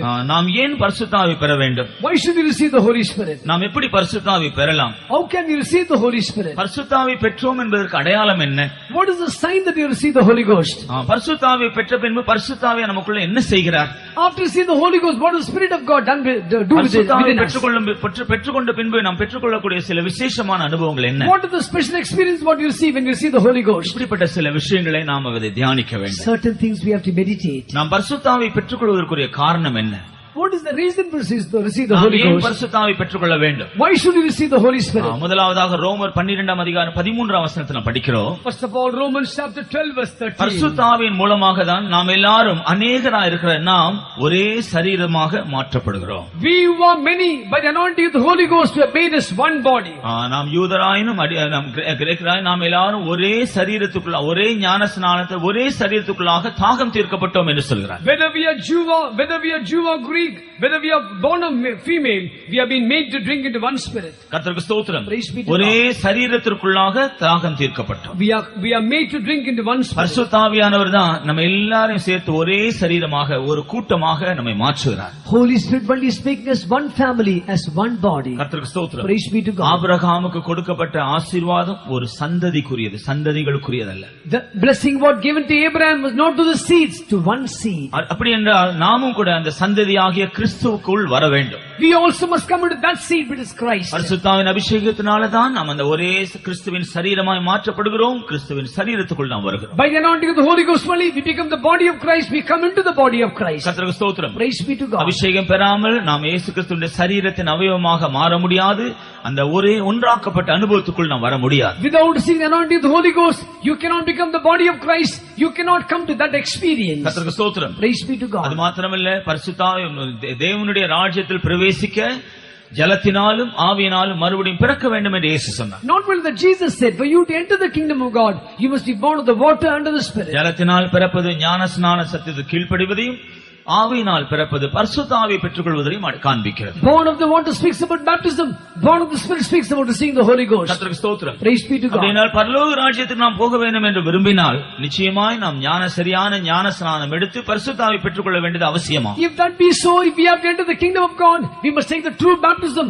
Truly we must experience the Holy Ghost. கர்த்தருக்கு ஸ்தோத்திரம். Praise be to God. அது மாத்திரமல்ல, Not only that. அப்போஸ்தலனாகிய பவுல் 2 கொரிந்தியர் 3ஆம் அதிகாரம் 18ஆம் வசனத்தில் சொல்லும் பொழுது Apostle Paul when he speaks in chapter 3 verse பரிசுத்த 18. ஆவியினால் தான் நம்முடைய ஜீவியத்தில் ஒரு மறுரூபமாகுதல் வேலை நடக்கிறது என்று சொல்கிறார். By the anointing of the Holy Ghost, a transformation work takes place. ஆவியாய் இருக்கிற கர்த்தரால் நாம் அதே சாயலாக மகிமையின் மேல் மகிமை அடைந்து மறுரூபப்படுகிறோம். We are changed in the same age from glory to glory, even by the Spirit of the Lord. கர்த்தருக்கு ஸ்தோத்திரம். Praise be to God. நம்முடைய ஜீவியத்தில் பரலோகத்தை சுதந்தரிப்பதற்காக ஒரு மறுரூபத்தின் வேலை நடக்க வேண்டும் என்றால் பரிசுத்த ஆவி பெற்றால் மாத்திரம் தான் முடியும். If a transformation work must take place to go to the kingdom of God, only when you see the Holy Ghost that is possible. தேவன் நமக்கு பரிசுத்த ஆவியை தருவதனுடைய ஒரு முக்கியமான நோக்கம் இந்த அற்பமான ஜீவியத்தை மகிமுள்ள ஜீவியமாய் மாற்றுவதற்காக. For the important purpose for God giving the Holy Ghost to us, to change the wild body into a glorious body. முதலாவதாக நம்முடைய உள்ளான மனுஷனில் ஒரு மறுரூபமாகுதல் வேலை செய்கிறார். First of all, in the inner man is doing the work of transformation. இயேசு கிறிஸ்துவினுடைய வருகையில் நம்முடைய சரீரத்திலும் அந்த மறுரூபமாகுதலை நாம் காணலாம், அனுபவிக்கலாம். In the coming of the Lord Jesus Christ, even in our body we can see the transformation. கர்த்தருக்கு ஸ்தோத்திரம். Praise be to நாம் God. எப்படி பரிசுத்த ஆவியை பெற்றுக்கொள்வது? How can we see the Holy Ghost? Pentecost நாளில் அப்போஸ்தலனாகிய பவுல் அதற்கு அவசியமான 2 முக்கியமான அனுபவங்களை குறித்து சொல்கிறார். On the day of Pentecost, Apostle Peter speaks about 2 important things. அப்போஸ்தலர் 2ஆம் அதிகாரம் 38ஆம் வசனத்தை நாம் அதை படிக்கிறோம். Acts chapter 2 verse 38 we read, நீங்கள் ஒவ்வொருவரும் மனம் திரும்பி பாவ மன்னிப்புக்கென்று இயேசு கிறிஸ்துவின் நாமத்தினால் ஞானஸ்நானம் பெற்றுக்கொள்ளுங்கள். every one of you repent for the forgiveness of sins, take baptism. அப்பொழுது பரிசுத்த ஆவியின் வரத்தை பெறுவீர்கள். Then you shall see the gift of the Holy Ghost. இதை பற்றி நாம் சற்று முன்பு தெளிவாக இன்னும் நாம் கவனித்தோம். We heard about this some time back. கடந்த 2 நாட்களும் கூட நாம் அதிகமாக இதை குறித்து சிந்தித்தோம். Even past 2 days we heard about ஒரு this. சரியான ஒரு ரட்சிப்பின் மனம் திரும்புதலின் அனுபவம் சரியான ஞானஸ்நான சத்தியத்தை கீழ்ப்படிதலும் மாத்திரம்தான் பரிசுத்த ஆவி பெற்றுக்கொள்வதற்கு நமக்கு உதவி செய்கிறது. After getting the true experience of salvation or true experience of baptism only will help us to see the Holy ஒரு Spirit. சரியான மனம் திரும்புதல் இல்லாவிட்டால் உண்மையான ஞானஸ்நான சத்தியத்தை கீழ்ப்படியாவிட்டால் நாம் பரிசுத்த ஆவியை பெற முடியாது. Without true repentance, without having the true baptism, you cannot see the Holy Ghost. அப்போஸ்தலர் நடபடிகள் 5ஆம் அதிகாரம் 32ஆம் வசனத்தில் Acts chapter 5 verse 32. இங்கே பேதுரு சொல்லுகிறார், தேவன் தமக்கு கீழ்ப்படுகிறவர்களுக்கு பரிசுத்த ஆவியை தருகிறார். Here Apostle Peter says, to them that obey, the Lord gives the Holy பரிசுத்த ஆவியை Spirit. பெற வேண்டும் என்றால் நாம் தேவனுக்கு கீழ்ப்படுகிறவர்களாய் மாற வேண்டும். If you have to see the Holy Ghost, you must obey God. கிறிஸ்துவின் ஆவியை குறித்து அது நிமித்தமாக தான் நாம் சற்று முன்பு சிந்தித்தோம். We heard about the Spirit of Christ. கிறிஸ்துவின் ஆவி இல்லாதவன் அவருடையவன் அல்ல. He that is not the Spirit of Christ, he does not belong to him. அல்லது கீழ்ப்படிதலின் ஆவி இல்லாதவன் கிறிஸ்துவனுடையவன் அல்ல. He that is not of the Spirit of obedience, he does not belong to Christ. கிறிஸ்துவனுடையவனாக நாம் மாறாவிட்டால் நமக்கு ஆசீர்வாதங்களும் வாக்குத்தத்தங்களும் இல்லை. If we don't belong to Christ, we don't have promises or we don't have blessings through promises. ஆனபடினால கீழ்ப்படிதல் தான் பரிசுத்த ஆவி பெற்றுக்கொள்ள நமக்கு உதவி செய்கிறதாக இங்க நாம் படிக்கிறோம். So here we read only obedience is helping us to see the Holy Spirit. தேவனுக்கு கீழ்ப்படிய வேண்டும். We must obey God. அவருடைய வழிநடத்துதலுக்கு கீழ்ப்படிய வேண்டும். Obey to the leadings of God. ஆலோசனைக்கு கீழ்ப்படிய வேண்டும். Obey to counsel of God. சத்தியத்திற்கு கீழ்ப்படிய Obey to வேண்டும். the truths of God. தேவ சித்தத்திற்கு கீழ்ப்படிய Obey வேண்டும். to the will of God. தேவன் நமக்கு தந்திருக்கிற ஊழியக்காரர்களுக்கு கீழ்ப்படிய Obey வேண்டும். to the servants of God God gave to us. தேவனுக்கு அடுத்த சகல காரியங்களின் கீழ்ப்படியும் பொழுதுதான் பரிசுத்த ஆவி பெற்றுக்கொள்வது நமக்கு லகுவாய் மாறும். When you obey all the things pertinent to God, it will be easy for us to see the Holy Spirit. யோவான் சுவிசேஷம் 7 அதிகாரம் 38 வசனத்தில் John chapter 7 verse 37. கர்த்தராக இயேசு கிறிஸ்து விசுவாசிக்கிறவனுடைய உள்ளத்திலிருந்து ஜீவ தண்ணீருள்ள நதிகள் ஓடும் என்று சொன்னார். Out of them that believe the Lord Jesus Christ, out of the belly shall flow the rivers of living water. நம்மை Jesus விசுவாசிக்கிறவர்கள் பெற்றுக்கொள்ள போகிற பரிசுத்த ஆவியை குறித்து அப்படி சொன்னார் என்று நாம் படிக்கிறோம். we find he spoke about the Holy Ghost, what he promised. பரிசுத்த ஆவியை பெற்றுக்கொள்வதற்கு நமக்கு ஒரு சரியான விசுவாசம் தேவை. We need a true faith to receive the Holy சில Ghost. வேளையில் நாம் ஜெபிக்கிற வேளையிலேயே நமக்கு அபிஷேகம் கிடைக்காமல் இருக்கலாம். Sometime when we are praying, we may not receive the Holy நாம் Ghost. நம்பிக்கை இழந்து போக கூடாது. We must not lose hope. அவிசுவாசத்துக்கு இடம் கொடுக்க கூடாது. We must not give place to unbelief. பரிசுத்த ஆவியை பெற்றுக்கொள்ளும் வரையில் விசுவாசத்தோடு நாம் கர்த்தரிடத்தில் ஜெபிக்க வேண்டும், காத்திருக்க வேண்டும். Till we receive the Holy Ghost, constantly we must wait and pray. விசுவாசிக்கிறவர்களுக்கு பரிசுத்த ஆவியை கர்த்தர் தர முடியும். To them that believe, God can give the Holy Ghost. லூக்கா சுவிசேஷம் 11 அதிகாரம் 13 வசனத்தில் Luke chapter 11:13. நம்மை நோக்கி வேண்டிக் கொள்கிறவர்களுக்கு கர்த்தர் பரிசுத்த ஆவியை கொடுக்கிறார். To them that call upon him, God is giving the Holy Ghost. பெந்தெகோஸ்தே நாளில் பரிசுத்த ஆவி பெற்றுக்கொள்வதற்கு முன்பாக இயேசு சொன்னது போல சீஷர்களும் மேல் வீட்டிலே கூடி ஜெபித்துக் கொண்டிருந்தார்கள், வேண்டிக் கொண்டிருந்தார்கள் என்று படிக்கிறோம். We find as Jesus foretold before how the people that received the Holy Ghost in the day of Pentecost, in the upper chamber they were tarrying and praying for the Holy சில Ghost. நாட்கள் தேவனுடைய அவர்கள் மேல் வீட்டிலே கூடி ஜெபித்து காத்துக் கொண்டிருந்தார்கள். For some days in the upper chamber they were waiting and praying. இன்னொரு விதத்தில் சொன்னால் பரிசுத்த ஆவி பெறும் வரையிலும் அவர்கள் ஜெபித்து காத்துக் கொண்டிருந்தார்கள். In other words, till they received the Holy Ghost they were waiting. நாமும் கூட பரிசுத்த ஆவி பெற்றுக்கொள்ளும் வரையிலும் உறுதியாய் ஜெபத்தில் நாம் கர்த்தருடைய சமூகத்தில் காணப்படும் பொழுது பரிசுத்த ஆவி பெற்றுக்கொள்ளலாம். We also till we receive the Holy Ghost, when we constantly wait, we can receive the Holy Spirit. அவர்கள் எவ்விதமாக மேல் வீட்டில் காத்திருந்தார்கள் அதே போல நாமும் கூட பரிசுத்த ஆவியை பெற்றுக்கொள்ளும் வரையிலும் காத்திருக்க வேண்டும். As they waited in the upper chamber, we also must constantly wait to receive the Holy Ghost. தேவனுக்கு அவருடைய வேலைகள் கிரியைகளை செய்வதற்கு நியமிக்கப்பட்ட வேலை உண்டு. Because there are certain appointed times for God to do his work. அந்த வேளையில் தான் கர்த்தர் அதை செய்ய முடியும். That word only he can do. ஆகையால் தான் நாம் வேதத்தில் படிக்கிறோம். So we read the word of our God. சகல காரியங்களையும் அதன் காலத்தில் நேர்த்தியாய் செய்வார். He does all those things in the appointed time beautifully. கர்த்தருக்கு ஸ்தோத்திரம். Praise be to God. ஆகவே நமக்காக கர்த்தர் குறித்திருக்கிற அந்த வேளை வரையிலும் நாமும் ஜெபிக்க வேண்டும், காத்திருக்க வேண்டும். பரிசுத்த ஆவியை அப்பொழுது நாம் பெற்றுக்கொள்ளலாம். Till the appointed time we must wait and be praying, then we can receive the Holy Ghost. பரிசுத்த ஆவியை பெற்றுக்கொள்வதற்கு அடையாளம் என்ன? What is the sign to receive the Holy Ghost? பெந்தெகோஸ்தே நாளில் பேதுரு சொன்னார். In the day of Pentecost, Peter said, அப்போஸ்தலர் நடபடிகள் 2 அதிகாரம் 33 வசனத்தில், Acts chapter 2 verse 33, நீங்கள் காண்கிறதும் கேட்கிறதுமாகிய இந்த பரிசுத்த ஆவியை பொழிந்தருளினார். God sent the Holy Ghost what you see and hear. பரிசுத்த ஆவியை பெற்றுக்கொள்ளும் பொழுது 2 அடையாளங்கள் காணப்படுகிறது. When you see the Holy Ghost, 2 signs are there. ஒன்று நாம் காண்கிறது, One thing we see, மற்றொன்று நாம் கேட்பது. second thing we see here. காண்கிறது என்ன? What is the meaning of seeing? பரிசுத்த ஆவியை பெற்றுக்கொள்ளும் பொழுது தேவனுடைய வல்லமை நம்மேல் வந்து இறங்கும் பொழுது அந்த வல்லமை நமக்குள் வெளிப்படுகிறது நிமித்தமாக நம்முடைய சரீரத்தில் உண்டாகிற அசைவுகள். When the anointing of Spirit of the Lord comes upon you, the power of God is coming upon you. Emotionally, you shake the body, people can see it. இது அற்பமான சரீரம்.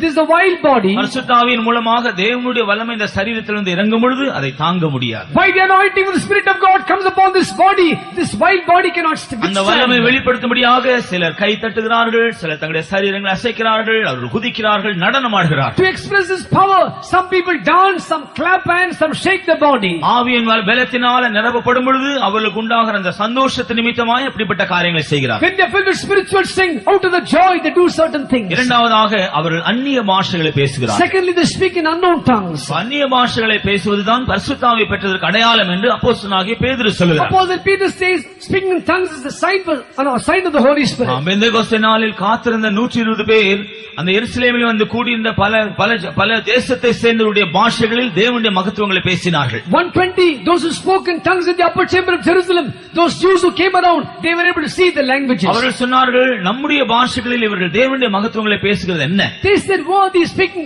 speaking the mighty acts of God in our languages?" ஆனால் பேசினவர்களுக்கு அது அந்நிய பாஷையா இருந்தது. But for them it was unknown tongue. ஆனால் கேட்டவர்களுக்கோ அது அவர்கள் விளங்கிக் கொள்ளக்கூடிய சில பாஷைகளாக To இருந்தது. them that year it was a language they could understand. கர்த்தருக்கு ஸ்தோத்திரம். Praise be to God. இந்த நாட்டில் இந்த சத்தியத்தை விளங்கிக் கொள்ளாதவர்கள் சில புத்தியினமான அபிப்பிராயத்தையும் கேள்வியும் கேட்கிறார்கள். Some people asking unnecessary questions and they got their own opinions about the Holy பரிசுத்தாவியை Ghost. பெற்றுக்கொள்ள வேண்டும் என்றால் அந்நிய பாஷை கண்டிப்பாக பேச வேண்டுமா? When you see the Holy Ghost, it's compulsory for us to speak in கர்த்தருக்கு tongues. ஸ்தோத்திரம். Praise be to God. வேதத்திலே பேதுரு தெளிவாய் சொல்கிறார், நீங்கள் காண்கிறதும் கேட்கிறதுமாகி இந்த அபிஷேகம் பரிசுத்தாவியை பொழிந்தருளினார். Definitely Apostle Peter says the anointing which you see and hear the Lord gave. அப்படியானால் அபிஷேகம் பெற்று பரிசுத்தாவியை பெற்றுக்கொள்கிறவர்கள் அந்நிய பாஷையை பேச வேண்டியது நிச்சயமாக அவசியம். If that be so, it is very much important, necessary for they to see the Holy Ghost to speak in tongues. சிலர் கேட்கிறார்கள், அப்ப இயேசு பரிசுத்தாவியை பெற்ற பொழுது அந்நிய பாஷை பேசினாரா? Some asking when Jesus received the Holy Ghost, did he speak in tongues? கர்த்தருக்கு ஸ்தோத்திரம். Praise be to God. இயேசுவுக்கு அந்நிய பாஷை என்ற ஒன்று இல்லை. அவர் தேவனுடைய குமாரன், பாஷைகளை உண்டாக்கினவரே அவர்தான். அவருக்கு எதுக்கு அந்நிய பாஷை என்ற ஒன்று எங்க இருக்கு? Jesus had no tongue because he was the creator of the world, Son of God. What is the need for him to speak in unknown tongue? பாஷைகளை உண்டாக்கினதே அவர்தான். He is the one who created languages. அப்ப அவருக்கு தெரியாத பாஷை என்ன இருக்கு? What language he does not know? ஆகையால் அவர் அந்நிய பாஷை பேச வேண்டிய அவசியம் இல்லை. No need for him to speak unknown tongue. பரிசுத்தாவியை பெற்ற பின்பு அந்த வல்லமை நிமித்தமாக அவர் நன்மை செய்கிறவராக, பிசாசின் வல்லமையில் அகப்பட்டவர்களை விடுதலையாக்கக்கூடிய அந்த வல்லமை வெளிப்படுத்துகிறவராக இருந்ததை நாம் பார்க்கிறோம். But we read after seeing the Holy Ghost, he went about doing good, casting out demons and doing works. கர்த்தருக்கு ஸ்தோத்திரம். Praise be to God. சிலர் அந்நிய பாஷை பேசுகிறது விளங்கவில்லை என்று சொல்கிறார். Some people say they speak in tongues they cannot ஒரு understand. பாஷை நாம் பேசக்கூடிய பாஷை விளங்கக்கூடிய இதாக இருந்தா அது அந்நிய பாஷை என்று சொல்லப்படாது. You know, if a person, if a language you cannot understand, it cannot be called as unknown tongue. நான் ஒரு விளங்கிக் கொள்ளக்கூடிய பாஷையா இருந்தா அது அந்நிய பாஷை அல்ல.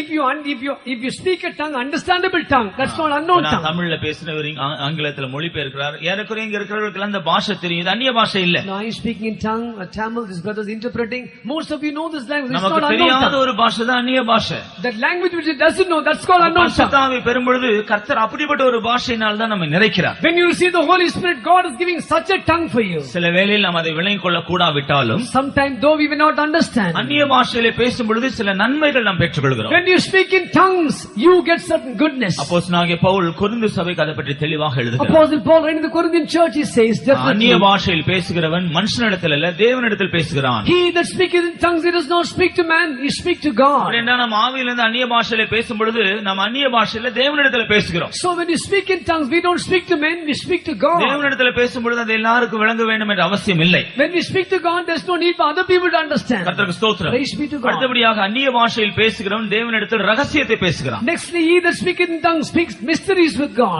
ரகசியம் என்று சொல்வது எல்லாருக்கும் தெரியக்கூடிய ஒன்று அல்ல. No need for the mysteries to be known by all the people. ஒன்றோ இரண்டு பேருக்கு உட்பட்ட அவர்களுக்குள்ள அறிந்திருக்கிற ஒரு விஷயம் அது. It's a matter with only one or two can understand.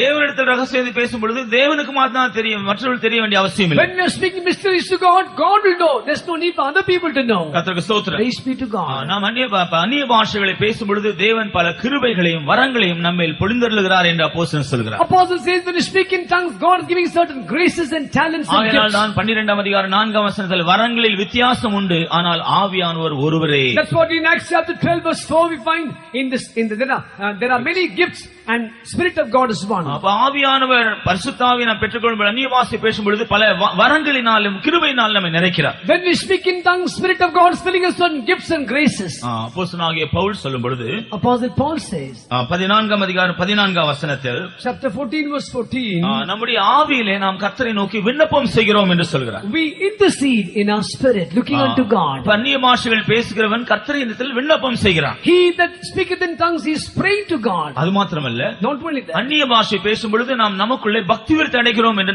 அவர் சொல்கிறார். he also says we speak in tongues, we are getting edified in அந்நிய ourselves. பாஷையில் பேசுகிறவன் தனக்கு பக்தி விருத்தி உண்டாகும்படி பேசுகிறான். He that speak in tongues, he speaks so that he may get edification.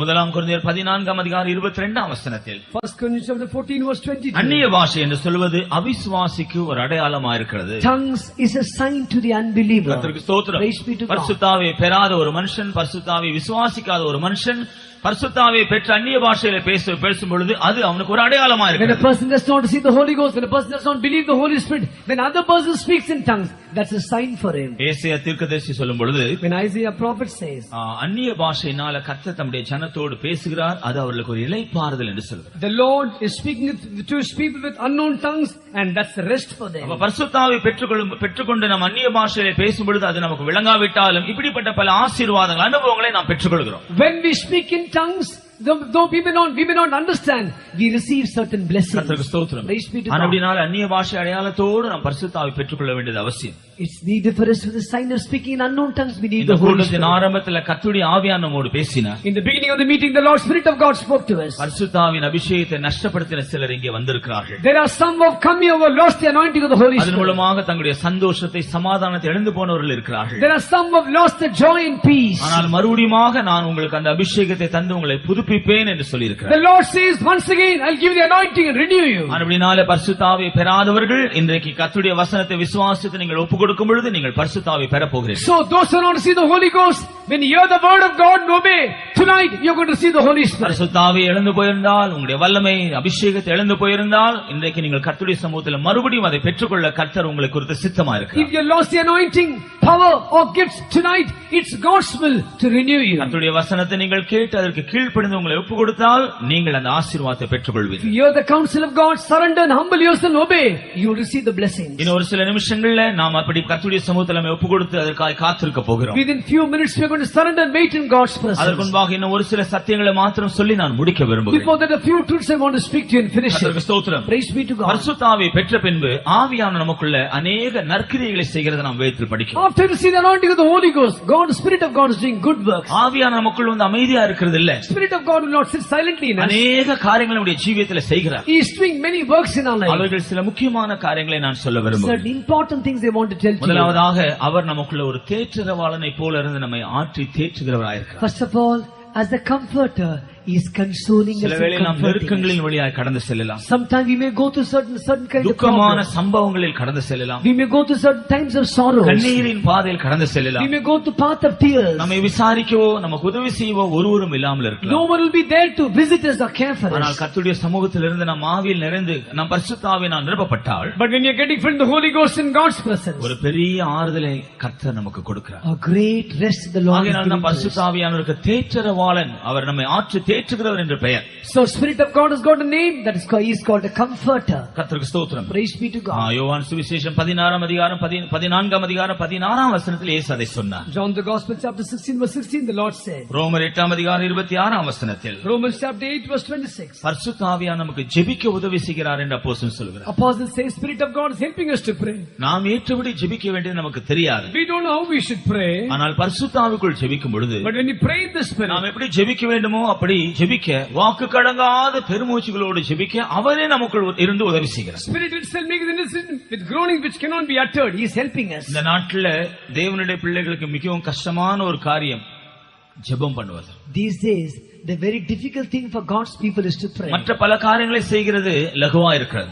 They very easy for them to do other works. ஆனால் ஜெபிப்பது பலருக்கு கஷ்டமா இருக்கிறது. But praying is very difficult. ஆனால் பரிசுத்த ஆவியானவருக்கு இடம் கொடுத்து ஆவிக்குள்ளாக்கப்பட்டு நாம் ஜெபத்தை துவங்கினால் அவர் ஜெபிக்க நமக்கு உதவி செய்வார். ஜெபத்தை நமக்கு லகுவாய் மாற்றி கொடுக்கிறார். But when you give place for the Holy Spirit and start the prayer in the Spirit, He will help you to pray easily and finish the prayer. சற்று முன்பு கவனித்தது போல முதலாம் கொரிந்தியர் 12:4 முடிய படிக்கும் பொழுது, as we heard some time back, 1 Corinthians chapter 12 verse from 4 to 6. வரங்கள், ஊழியங்கள் இவைகள் எல்லாவற்றையும் ஆவியானவர் நமக்கு கொடுக்கிறாராம். The Lord is giving gifts and ministries to us. கர்த்தருக்கு ஸ்தோத்திரம். Praise be to God. பலவிதமான வரங்களை அவர் நமக்கு கொடுக்கிறார். He is giving certain gifts. பலவிதமான ஊழியங்களை நாம் செய்ய வைக்கிறார். Certain ministries is giving to பல us. கிருபைகளை நமக்கு He தருகிறார். is giving certain graces. பரிசுத்த ஆவியானவர் பற்பல கிருபைகளையும் வரங்களையும் நமக்கு பகிர்ந்து கொடுக்கிறார். So Spirit of God is giving diverse gifts for us. பரிசுத்த ஆவியை பெற்றுக்கொண்ட பின்பு பல வரங்களை நாம் பெற்றுக்கொள்ளலாம், பல ஊழியங்களை செய்யக்கூடிய உற்சாகமுடையவர்களாய் மாறலாம்.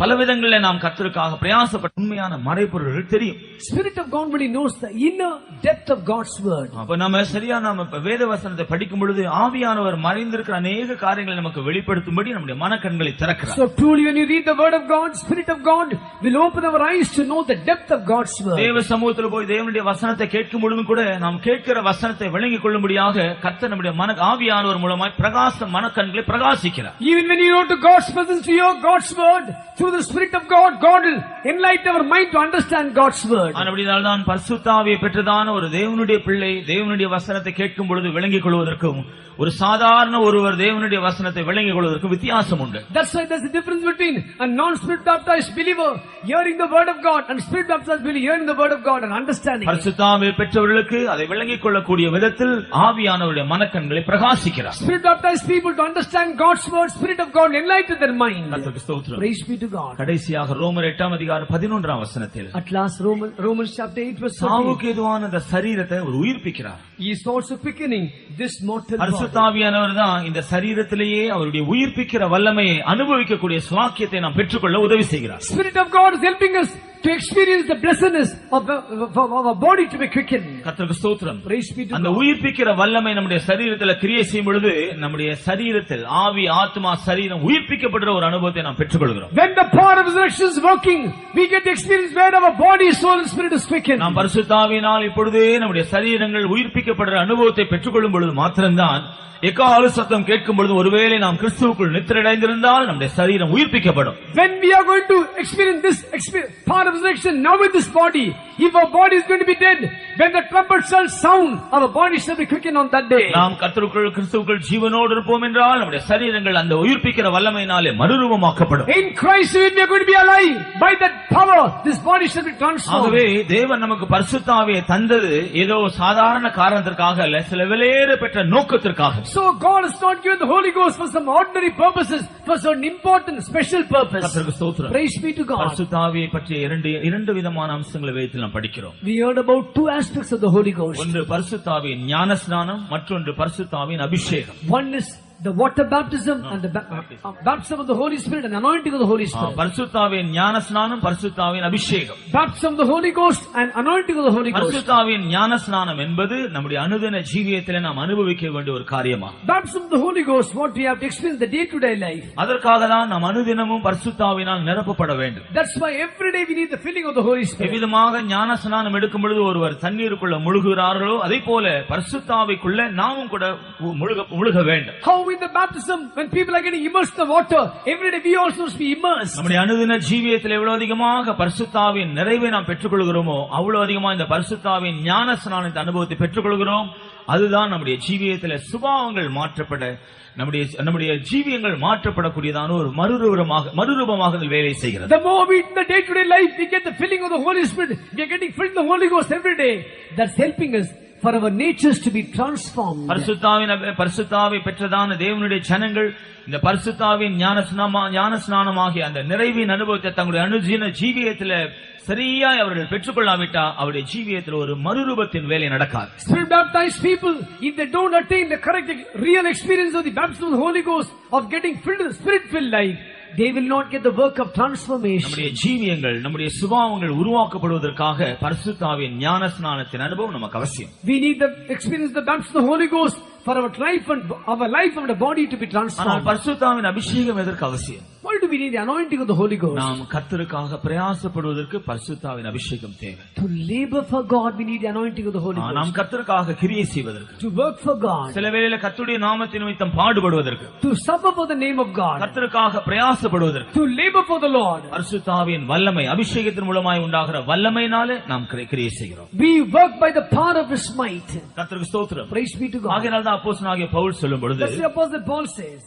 கொலோசியர் 1 அதிகாரத்தில் அவர் சொல்றார், In Colossians chapter 1 he says, எந்த மனுஷனையும் கிறிஸ்து இயேசுக்குள் தேர்ந்தவனாக நிறுத்தும்படியாக நாங்கள் உபதேசம் பண்ணுகிறோம். we are preaching to present every man perfect in Christ Jesus. தங்களுடைய ஊழியத்தினுடைய நோக்கத்தை பற்றி சொல்கிறார். He is telling about the purpose of the ministry. அதற்காக தான் அவர் என்ன செய்கிறேன் என்கிறதை 29 வசனத்தில் சொல்கிறார். The 29th verse he says, for that what is he doing? அதற்காக எனக்குள்ளே வல்லமையாய் கிரியை நடப்பிக்கிற அவருடைய பலத்தின்படி நான் போராடி பிரயாசப்படுகிறேன். Whereunto I also labor, striving according to the working which worketh in me mightily. கர்த்தருக்காக பிரயாசப்படுவதற்கு நமக்கு ஒரு பலன் அவசியம். So to labor for God we need strength. கர்த்தருக்காக கிரியை செய்வதற்கு ஒரு பலன் அவசியம். To work for God we need might. கர்த்தருக்காக பாடுபடுவதற்கு நமக்கு ஒரு பலன் அவசியம். To suffer for God we need might. கர்த்தருக்காக ஊழியம் செய்வதற்கு ஒரு பலன் அவசியம். To serve God we need might. அபிஷேகம் இல்லாமல் நாம் அந்த ஊழியத்தை செய்ய முடியாது. Without anointing we cannot do the ministry. அபிஷேகம் இல்லாமல் செய்யப்படுகிறதான ஊழியம் ஒரு செத்த ஊழியம். All the ministry without anointing is a dead ministry. அந்த ஊழியத்தினால் எந்த ஒரு மனுஷனுக்குள்ளும் ஜீவன் வராது. No person will see life with that ministry.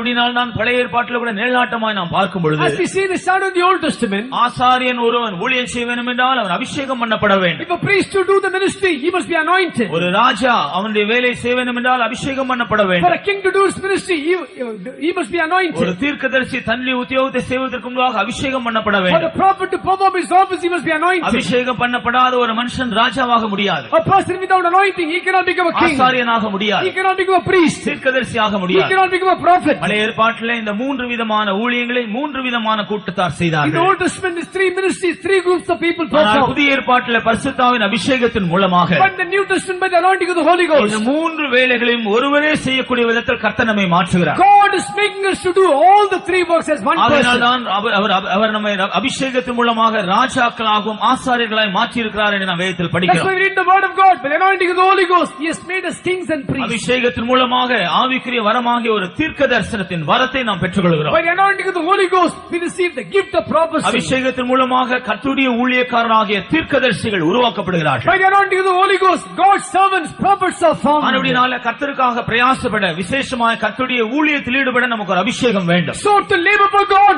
to involve the ministry, we need anointing. ஆனால் கர்த்தருக்காய் ஜீவிக்க ஒரு பரிசுத்த ஜீவியம் செய்ய தேவசித்தம் செய்ய நமக்கு ஒரு பரிசுத்தாவின் ஞான ஸ்நானம் வேண்டும். To live for God, to live a holy life, for nature to be transformed is the baptism of the Holy Ghost. ஆனபடினால பரிசுத்தாவின் ஞான ஸ்நானம், பரிசுத்தாவின் அபிஷேகம் என்ற 2 விதங்களில் பரிசுத்தாவியான சபையில கிரியை செய்கிறார். So Spirit of God is working in the church in 2 ways.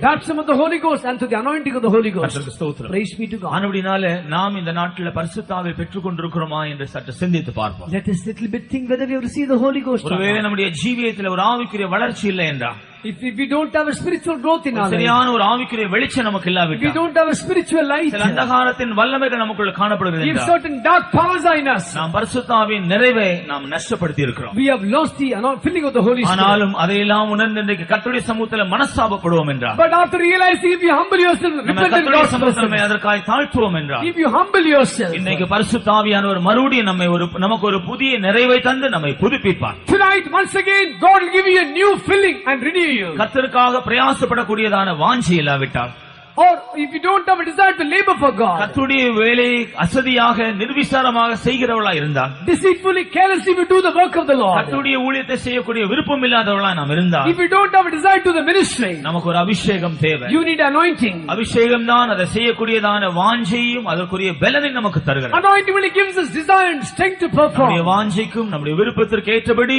பரிசுத்த ஆவியானவர் நம்முடைய மத்தியில் இன்றைக்கு கிரியை செய்ய போகிறார். Tonight, Spirit of God is going to work according to desire and strength. கர்த்தருக்கு ஸ்தோத்திரம். Praise be to God. பரிசுத்த ஆவியானவர் நமக்குள்ள கிரியை செய்ய வேண்டும் என்றால், If the Spirit of God has to work, நம்முடைய ஜீவியத்தில் கவனிக்க வேண்டிய சில காரியங்கள் உண்டு. there are certain things we have to know. We have to, நமக்கும் பரிசுத்த ஆவியானவருக்கு ஒரு நல்ல ஒரு ரிலேஷன்ஷிப் இருக்கா என்று நாம் கவனிக்க we வேண்டும். must find out whether we have got a real relationship between us and the Holy நாம் Spirit. பரிசுத்த ஆவியை பெற்றிருக்கலாம். We might receive the Holy ஆனால் Spirit. பரிசுத்த ஆவியானவரோடு நமக்கு ஒரு நல்ல ஒரு அந்யோன்யம் இல்லாவிட்டால் நம்முடைய ஜீவியத்தில் ஆவியானவர் சுயாதீனமாய் கிரியை செய்ய If முடியாது. we don't have a true communion with the Holy Ghost, Spirit of God cannot freely work in us. எப்படி நமக்கு பரிசுத்த ஆவியானவருக்கு இருக்கிறதான அந்யோன்யம் நஷ்டப்படுகிறது? How do we lose the communion with the Holy Spirit? 6 காரியங்களை வேதத்தில் பார்க்கிறோம். 6 things we read in ஒன்று, God's word. பரிசுத்த ஆவியானவரை துக்கப்படுத்துவது. First thing is grieving the Holy Spirit. இரண்டாவதாக பரிசுத்த ஆவியானவரை விசனப்படுத்துவது. Second, Secondly, vexing the Holy Spirit. மூன்றாவதாக பரிசுத்த ஆவியானவரை சோதிப்பது. Thirdly, tempting the Holy Spirit. நான்காவதாக பரிசுத்த ஆவியானவரை அலட்சியப்படுத்துவது. Fourthly, despising the Holy Spirit. ஐந்தாவதாக பரிசுத்த ஆவியானவருக்கு எதிர்த்து நிற்பது. Fifthly, resisting the Holy Spirit. ஆறாவதாக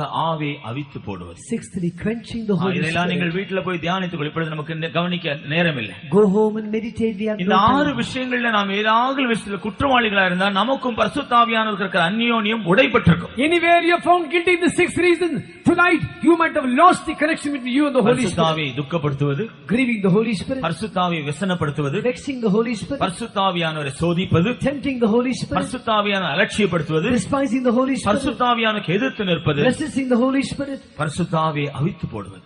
quenching the Holy Spirit. கர்த்தருக்கு ஸ்தோத்திரம். Praise the Lord. இந்த காரியங்கள் நம்முடைய ஜீவியத்திலே ஏதாவது விஷயத்தை நாம் குறை உள்ளவர்களா இருந்தா ஆவியானவர் நமக்குள்ள கிரியை செய்ய முடியாது. If anywhere we are lacking in this matter, Spirit of God cannot work in us. ஆனால் அப்படிப்பட்ட காரியங்களுக்காக நாம் மனஸ்தாபப்பட்டு கர்த்தருடைய சமூகத்தில் இந்த வேளையில் நாம் தாழ்த்தினால் போதும். If we repent and humble ourselves in God's presence, that is enough. கர்த்தர் நம்மை மறுபடியுமாக புதுப்பிப்பார். Once again the Lord will renew this. ஆபிரகாமின் சந்ததி ஆசீர்வதிக்கப்பட வேண்டும் என்றால் If the seed of Abraham must be blessed, பழைய ஏற்பாட்டில் அவர்கள் எகிப்தை விட்டு வெளியே வர வேண்டும். they must come out of the land of Egypt. சிவந்த சமுத்திரத்தை கடக்க They வேண்டும். must cross the Red Sea. Sinai மலை அடிவாரத்திலிருந்து பிரமாணங்களை பெற்றுக்கொள்ள வேண்டும். Come the foot of the Mount Sinai, receive God's commandments. வனாந்தரத்தில் இந்த சபைக்குள் அவர்கள் வர They வேண்டும். must come the church in the wilderness. அந்த ஆசீர்வாதங்கள் வாக்குத்தத்தங்கள் இயேசு கிறிஸ்துவின் மூலமாய் நமக்கு சொந்தமாக வேண்டும் என்றால் If the promises must become our own through the Lord Jesus பஸ்கா Christ, ஆட்டுக்குட்டியின் மூலமாக நாம் விடுதலையாக்கப்பட்டு ரட்சிக்கப்பட்டிருக்க வேண்டும். we must be delivered by the Paschal Lamb, the Lord. சரியான ஞானஸ்நான சத்தியத்திற்கு கீழ்ப்படிந்திருக்க We வேண்டும். must follow the true truth of baptism. பரிசுத்தாவின் அபிஷேகத்தை பரிசுத்தாவி அந்நிய பாஷை அடையாளத்தோடு நாம் பெற்றிருக்க With வேண்டும். the sign of speaking unknown tongues, we need the Holy Ghost. பரிசுத்தாவியை பெற்ற பின்பு ஆவியான நமக்குள் கிரியை செய்ய வேண்டும். Of the Spirit of God must work within us. பரிசுத்தாவியின் ஞானஸ்நானத்தை நாம் அடிக்கடி பெற்றுக்கொள்ள வேண்டும். Often we must renew the baptism of the பரிசுத்தாவின் Holy Spirit. அபிஷேகத்தினால் நிறைந்து நாம் கர்த்தருக்காய் பிரயாசப்படக்கூடியவர்களாய் மாற Filled with வேண்டும். the anointing of God, we must labor for God. இப்படிப்பட்டவர்கள் அடங்கிய இடம்தான் சபை.